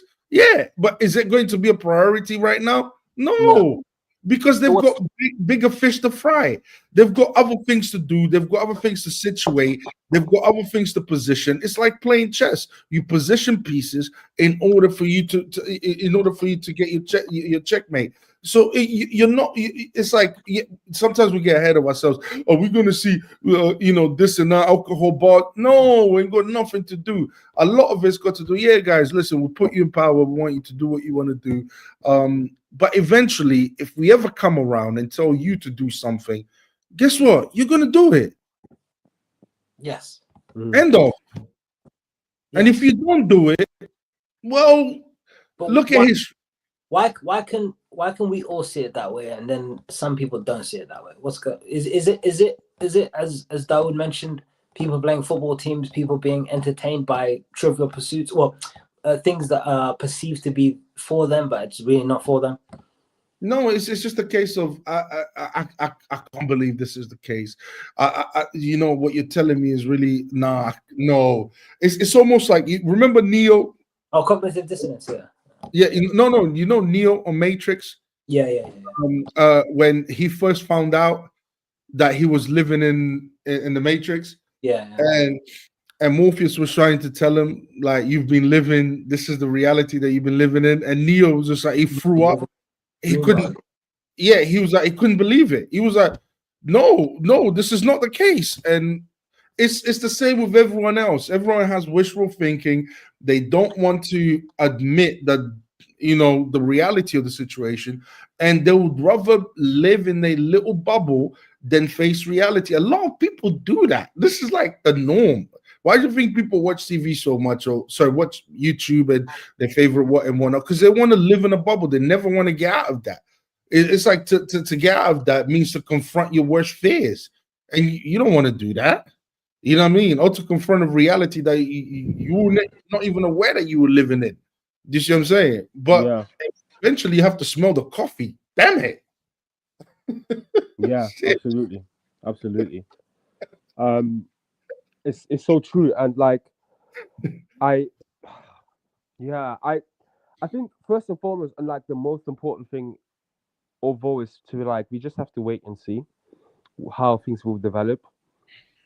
Um, I don't know what I was expecting for me to be a bit more convincing, because everyone has mistakes and nothing is perfect in the world. But again, I just feel like the evidence or the indications at this point are just too overwhelming to be ignored. Um, so we will see what's going to happen. We've had, I think, something very remarkable. There's a brother called Bilal. He's a journalist and he's been in Syria since the beginning of the Syrian conflict. And he made a video 3 years ago about HDS, meaning Jalali's fraction, how they wrongfully imprisoned him. Um, and he was in, and that he uncovered prisons that Jolani was denying existed. So he lied. Okay, he lied that there were prisons, and Bilal said in those prisons torturing was taking place. Going back to this whole thing of like, well, if you're so concerned about Assad, and I remember having I remember having a conversation with someone, and that's when I knew it was just pure emotion. I said to him, "Okay, you're saying to me, Assad has killed people and he's tortured people. That's your problem with him, right? Okay, but then I presented the evidence. I was like, this is here a Sunni brother. He was imprisoned by Julani's people, and he was tortured. And there was people being tortured, and Julani was denying prisons that existed. What is the criterion here? Is that the scale, or is it the principle? And what it says to me? It says it's the scale. It says Assad killed way more people. So this like quantifying capitalistic mind frame that a lot of us are in causes this delusion that we're in. If you're saying to me it's the scale, then the principle of killing isn't that bad after all. Giuliani just has to reach a capita where we're like, okay, well, he's reached a threshold now. Now we should be concerned about him. I would say the principle is what matters here. The brother Bilal, he came out a couple of days ago, and he's currently in Damascus as well. And he was asked about HTS. He says, "What do you think of them? Have your opinion changed about them?" He says, "Nope, absolutely not.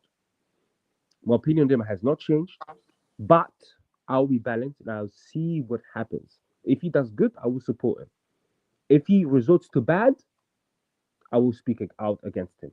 That's what the brother, and he's an African American brother who said this.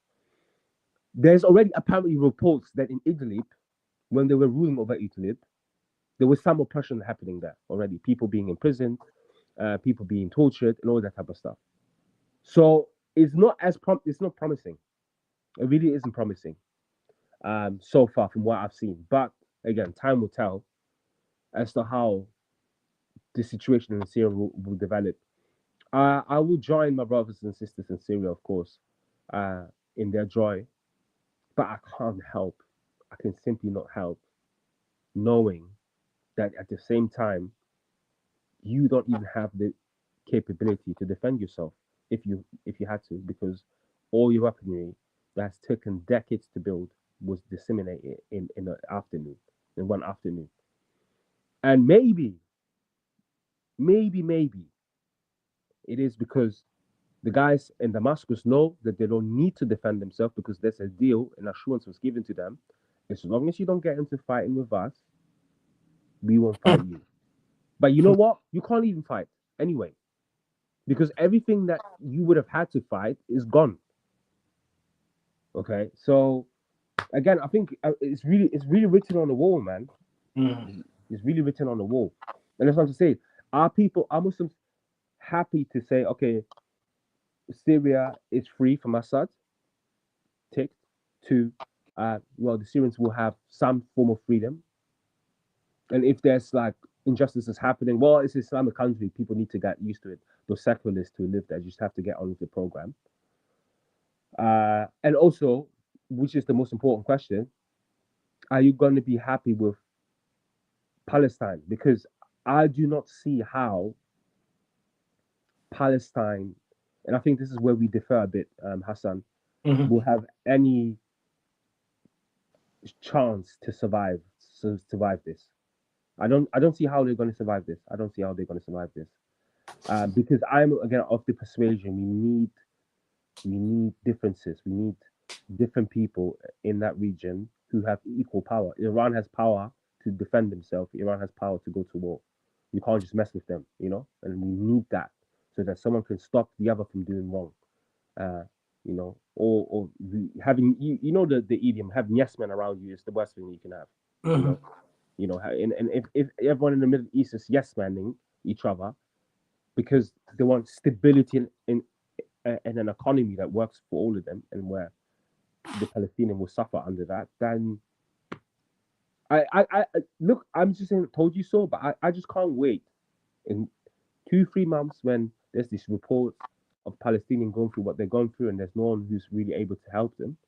I'm happy then to see what these people will say who were waving the new Syrian flag. We will see. We will see, because I don't know how else, what's going to happen. I think a more I like a pragmatic approach. I think every pursuit that the other side has tried hasn't worked. Uh-huh. Sorry. Yes. Yeah. No. I'm agreeing you. I'm agreeing with you. Yeah, and I look at the Palestinians and their difficulty and the struggle that they're in, and I think they have been enabled into fighting a war that they can't win, Okay. and then they've been abandoned afterwards. I think honestly, if I'm straightforward, I would just think Gaza being a part of Great Israel would be a better option. Yeah. And same with the West Bank or being Yeah. a part of Jordan, because these ideas of our country, our identity, our land, Yeah. you can fight for it, but you'd lose very quickly. Yeah. And then you, on top of that, you'll be betrayed, because let's not forget the Turks were heavily involved in supporting this Yeah. new people in power. Yeah. And I think things are marketed one way, and I use that word marketed intentionally, but the reality is another. I think Iran, as powerful as they are, could have taken more appropriate approaches to dealing with Israel's presence, because of course Israel is an arrowhead in the side of the Middle East, and it is just a U.S. military base, and there's no other two ways about it. It can pretend to be a country, but it's not a country. It's just judging by how committed the U.S. is to supporting it militarily, and in every way you could think of. It's not a country. It's just a base, right? The world's largest military base, in my opinion. The world's largest U.S. military base, right? And I think, well, the odds are against you. Your neighbor will betray you. What move do you make? And in some cases, it's not making a move, and it's not being duped into believing something that will risk everything. And I see what you're ultimately, saying.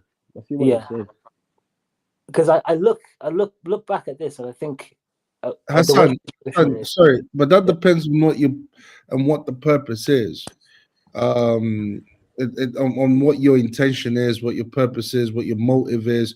Yeah. That depends. If your motive is land, Mhm, if your motive is land over everything, then yeah, obviously that's going to be at the forefront of your, of whatever it is that you're trying to do.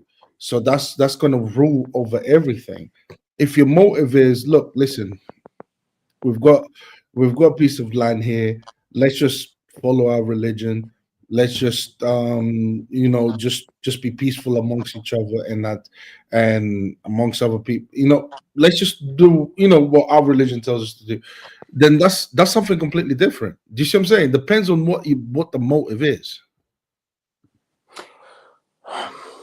Yeah, that's true.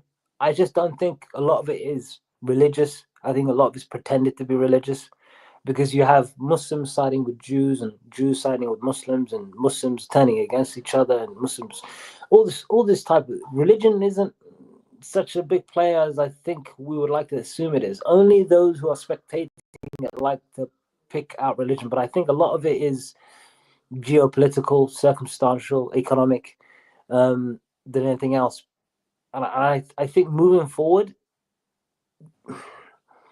this is it's probably more of the same in one way or the other, because someone's not gonna be happy about how things change, I'm sure.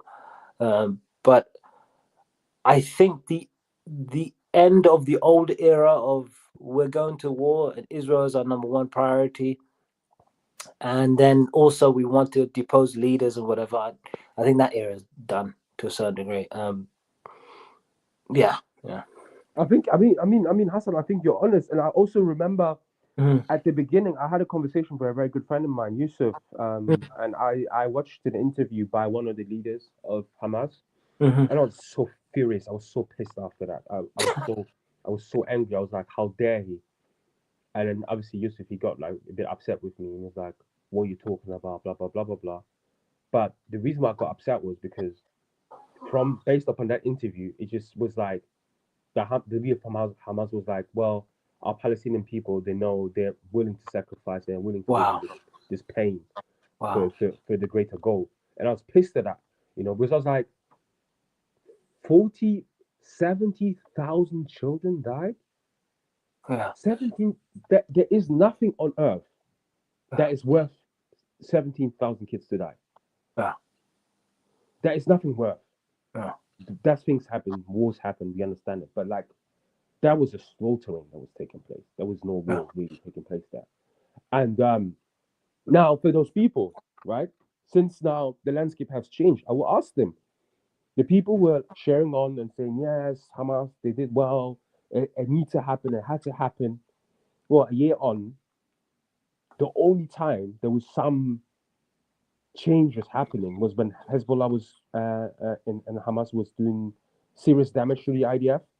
Yeah, because it became difficult also for the IDF, even with their unlimited resources. They were starting to, a lot of people were not turning up anymore. Because the IDF is a very small army organ, and people who are like extracurricular conscripted weren't turning up anymore. Because the war had prolonged. People didn't see the need of the war any longer. The leftist parties in Israel, because Israel's a very divided country as well. A lot of people don't know this, but Israel's a very, very divided country. So the leftists were putting a lot of pressure on Netanyahu, So, and also like people in the right wing fraction were putting a lot of pressure on Netanyahu. Netanyahu had to fire his foreign minister, I believe, or interior minister, one of the two, who had attempted to coup before. Like, Oh, wow. yeah, as in like Netanyahu, when he traveled, he was traveling away. They went to his house and whatnot, because he had got rid of the I forgot his name. Yeah, the minister. So they went to Netanyahu's house, kind of threatening, and then he had to reinstate him.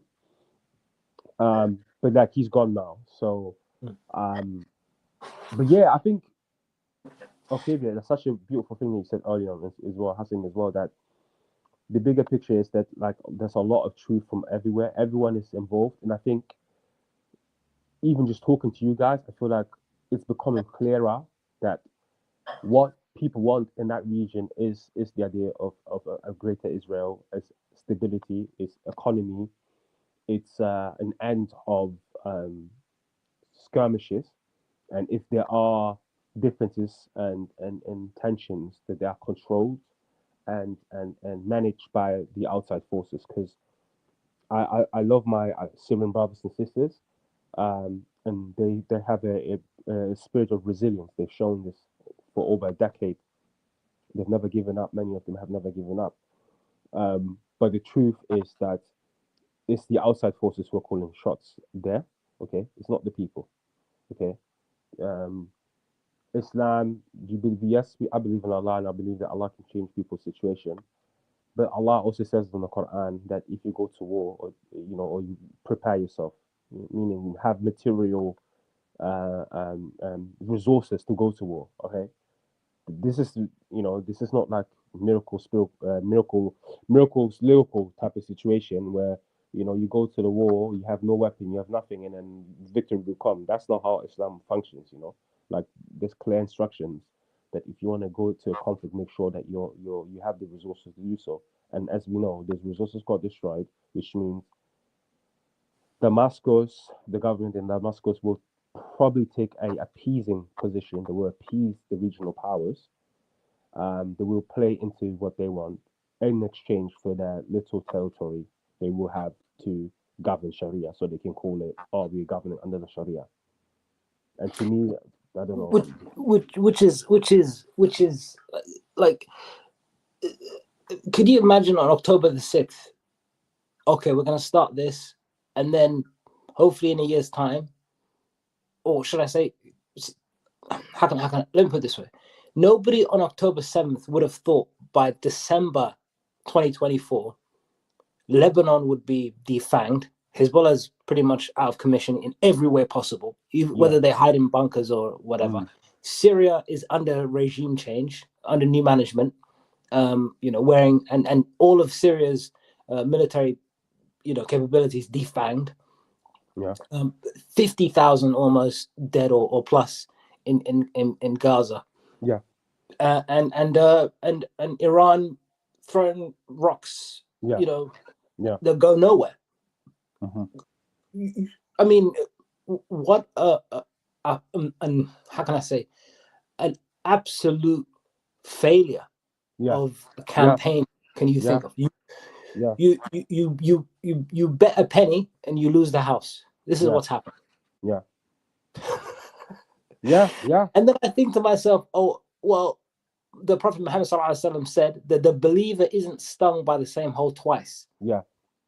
I think the mentality of everybody, I think a part of me thinks that a lot of people have their own Quran and their own Hadith and their own version of Prophet Muhammad in their head, and it serves that perception serves only their own ego, I guess, because this is a humiliating loss from the whatever. I don't even know how to describe them. I'd rather say Arab nationalists than Muslims, because this is not an Islamic way to conduct conflict or to gain some sort of power and stability and some sort of dignity, because you've lost everything, right? And all that could have been done was to do not nothing, but don't start something you can't finish that would end up, and it doesn't take a genius to work that out. It doesn't take a genius. I think I know what you're trying to say. I think you always bring it up one way or the other, but you're starting to make sense finally, Assad. Finally, after all this time. This idea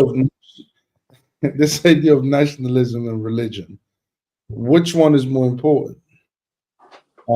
Is it nationalism or is it religion? And they need to, if it's nationalism, then you're absolutely right. Everything that you've just said has been a loss in so many ways for quote unquote Islamic world out there. So it would have been better for them to stick to the religion if the religion differentiates from the ideology of nationalism, which it usually does. It would have been better for them to stick with the religion rather than this nationalism identity, because it looks like they're living for nationalism rather than living for, you know, what the religion teaches and the principles of religion, which is what we should be doing. Um, and even though they're doing this whole thing for nationalism, I mean, the consequences that they are suffering, I mean, it's ridiculous at this point. But yeah, I'm starting to understand what you mean about, people preferring nationalism over religion while claiming the religion at the same time, Yeah, yeah, which yeah, is which is crazy to me. yeah. And don't get me wrong, I'm not saying that people shouldn't have pride in where they're from and, the country, the people that they're from, and all of that. We all have that natural pride from where we came from anyway. Okay, that just comes naturally. But at the end of the day, when we're dealing with religion, it's kind of a choice. Which one do you prioritize first? Which one comes first?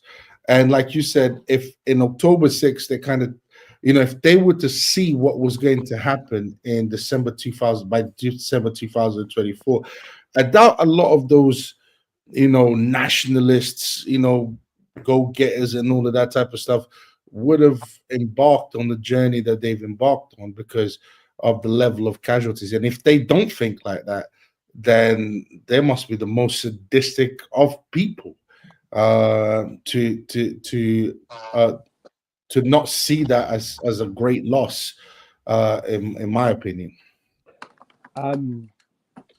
So obviously, someone could always like appeal to time and say, "Well, time will tell," and like with time, um, things will move in the right direction. Um, and that's most certainly true.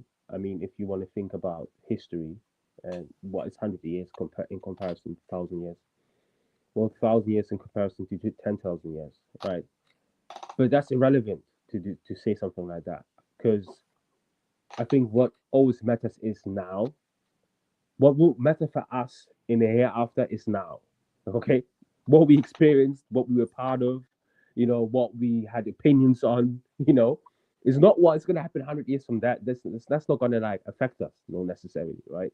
I think the prophets, they have kind of like that relation to time. Something like Abraham or Moses. They're more like, it makes sense with them because religion takes 1,000 years sometimes to kind of develop and like have its fruits and whatnot.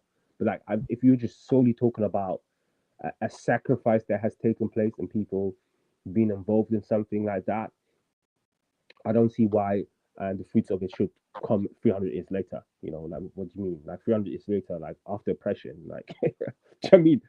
After 300 years, it's a whole new cycle. It's a whole new like conversation, you know? Um, so that, yeah, I agree with both of you. I think our predictions were right about October the 7th.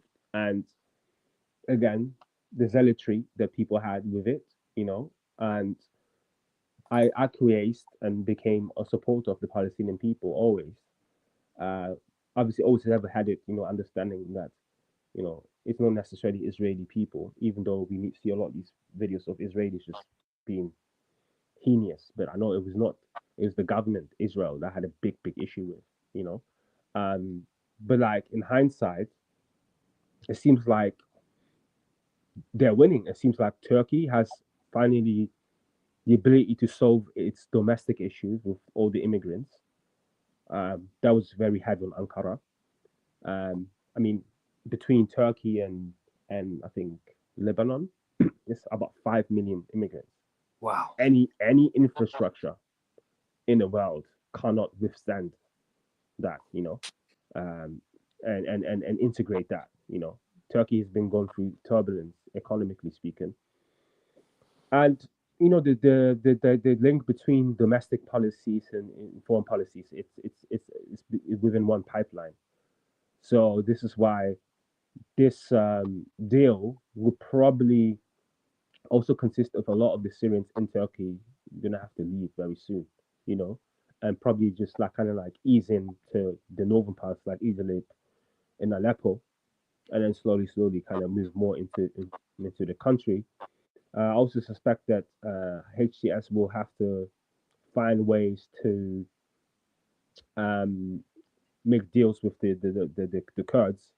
They have to deal with the Kurds because America's not gonna abandon the Kurds, because the Kurds are kind of like the last insurance. And this is what I'm talking about, like the insurance that perhaps someone, not necessarily the Iranian government, but if there was like another regional government strong enough to kind of like, have some safety measures, that would have been good. The Americans, they didn't drop the Kurds, did they? They didn't support HTS and like, okay, now Kurds, you're gonna have to leave now. Those guys who used to run this place before, they're running. No, they're still autonomous.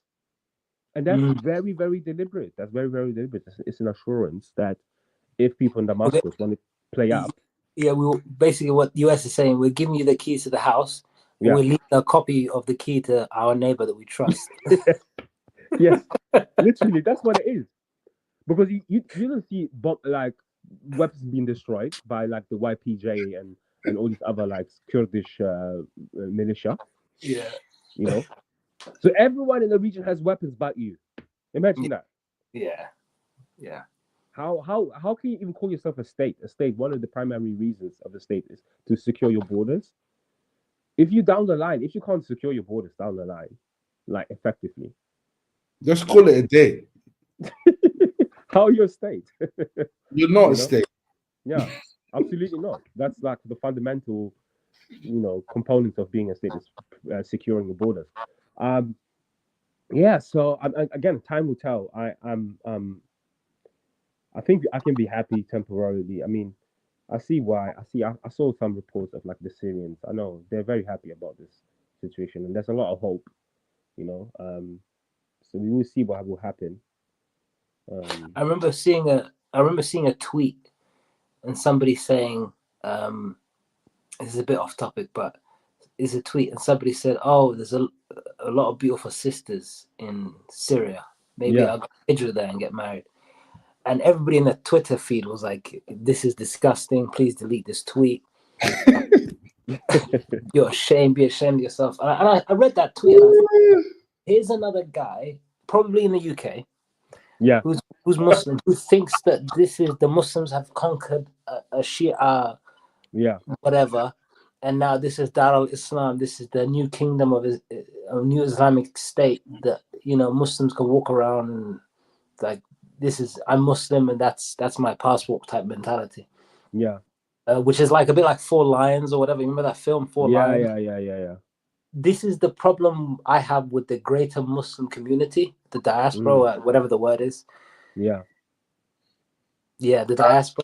Sorry, Clavi, go. Yeah, sorry, just wanted to give a shout out to the Fiashes. Peace, family, peace to you as well, brother. Hope you're good. I hope you're good. Yes, Hassan. Sorry, brother. Go ahead. Yeah, sure. So yeah, this is a problem I have. The inability to read between the lines that this isn't the man you see with the beard. Your guy is Muslim, and Allah bless him. I wish him the best. But this is not Umar bin Khattab. This is not a movie of the Muslim fighting the non-Muslims. This is geopolitics. This is just the U.S. cleaning out its closet or cleaning out its just making a few arrangements, and that's all it is. Geopolitics is the affair of the current civilization. The Muslim world hasn't been the Muslim world since the Ottomans fell. Yeah. It's unfortunate that these false perceptions that these football teams, I guess, in a sense, we have perceptions of the world, really simplify the complexity of who's right, who's wrong, what is. There's a lot more gray area in terms of what's going on. In the future, I think things are going to be better because if there's less ability to start a war with the new prime minister, then the new leadership, the better. I think having less weapons is probably a good thing overall to a certain degree. Yeah. Hold on, guys. We're gonna Yeah. come to our final thoughts, guys. Yeah, Yeah. we're gonna come to our final thoughts.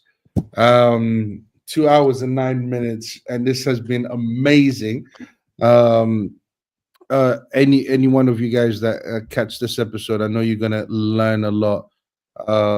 Not just what's been happening, but also, you know, um, what's going to happen. What the right thing is, what the wrong thing is. You're gonna learn it from many different perspectives. But yeah, guys, final thoughts. Final thoughts. Dawood, please, you go ahead, brother. So as we are on the Solution podcast, I think, no pun intended, but like I think uh, on this topic, we're gonna have to wait for the solution to develop. I think a lot of things are still developing. I just saw that the Syrian government actually issued a complaint against the incursions of the Israeli. Finally, after many people, pushing them to say something about it, apparently they made a official um, statement about Israeli troops on the ground. So things will unfold. Things will unfold, and I think it's a very exciting time. A lot of things are changing. And you asked me what I meant by early on. There's a lot of change happening. I'm saying the mentality of people. A lot of people, a lot of the Westerners have realized the abandonment of Christianity was a mistake. A lot of people are realizing that, or religion, um, and people are coming to terms with that, and people are starting to see the degeneracy that is produced. I don't know if you guys have seen Lily Phillips, this girl who slept with 100 people in one Bro, night. I did a reaction Yeah. on it. It's on 9,000 views now, Wow. and it's Wow. it's now she's planning to do another one, a Yeah. thousand guys by Yeah. next year. Yeah. So she broke down. It's inhumane. It's not something even more the most liberal people are seeing the flaws in that. So there's a great change in their minds and their human worldview on how we view the world. And that is happening everywhere in the world. So I think we just have to wait and see. We will get the answer sooner than later, for sure. My final thoughts. Okay. Um, you guys are soon going to learn that the grass is not greener on the other side. All right. Why? Because of human nature. All right. You might think this is a victory again. And I'm not saying it isn't. And I'm not saying Assad isn't a bad person or didn't do horrible things and all of that. But what you will find with most of these regimes is, and we have to be honest, because none of us have ever been in charge of a regime before, Yeah, yeah, and we don't know what goes into it. We don't yeah, know. We don't know the forces that are opposing us, and it's easy for you to look from the outside in and say, "Hey, look at what Assad is doing. Look at what blah blah blah blah blah." But you don't know the ins and outs, and you don't know the pressures that you have. Because let me tell you something: if you are running a regime, if you're running a country, killing is part of it. hmm Do you understand? hmm Giving orders to have people killed or to, the tear this and the tear that will involve eventually the killing of human beings. That's a fact. This is the truth. So you guys will soon find out that the grass is not green on the other side. I'm gonna let Hassan go through right now. I just got to sort something out right now. But Hassan, just give your final thoughts and then I'll finish up myself. I'll finish up. Before you do, can you put a video on the screen? The one that I've got here. Yeah, sure. That's my final thoughts. So I'm You just gonna play this play video. it. Wow, this is a famous video. Yeah. قيادة عربية بالكامل تقتل تشنق في المشانق راح نتفرج لماذا؟ Face. وممكن الدور جاي عليكم كلكم. نعم. ليش ما يكون فيها تحقيق في مقتل صدام حسين؟ ليش امريكا قاتلت مع صدام حسين ضد الخميني؟ كان صديقها. تشيني كان صديق لصدام حسين. رامي الشرقي كان وزير الدفاع الامريكي لما كان يدمر في العراق صديق حميم لصدام حسين. واخيرا باعوه وشنقوه. حتى انتم اصدقاء امريكا، نحن اصدقاء امريكا، بلاش نقول انتم، نحن اصدقاء امريكا كلنا. قد توافق امريكا على شنقنا في يوم ما. Wow. Wow. قياده عربيه بالكامل تقتل تشنق في المشانق، راح نتفرج لماذا؟ Yeah, I think that's it. Yeah, that's crazy. Powerful.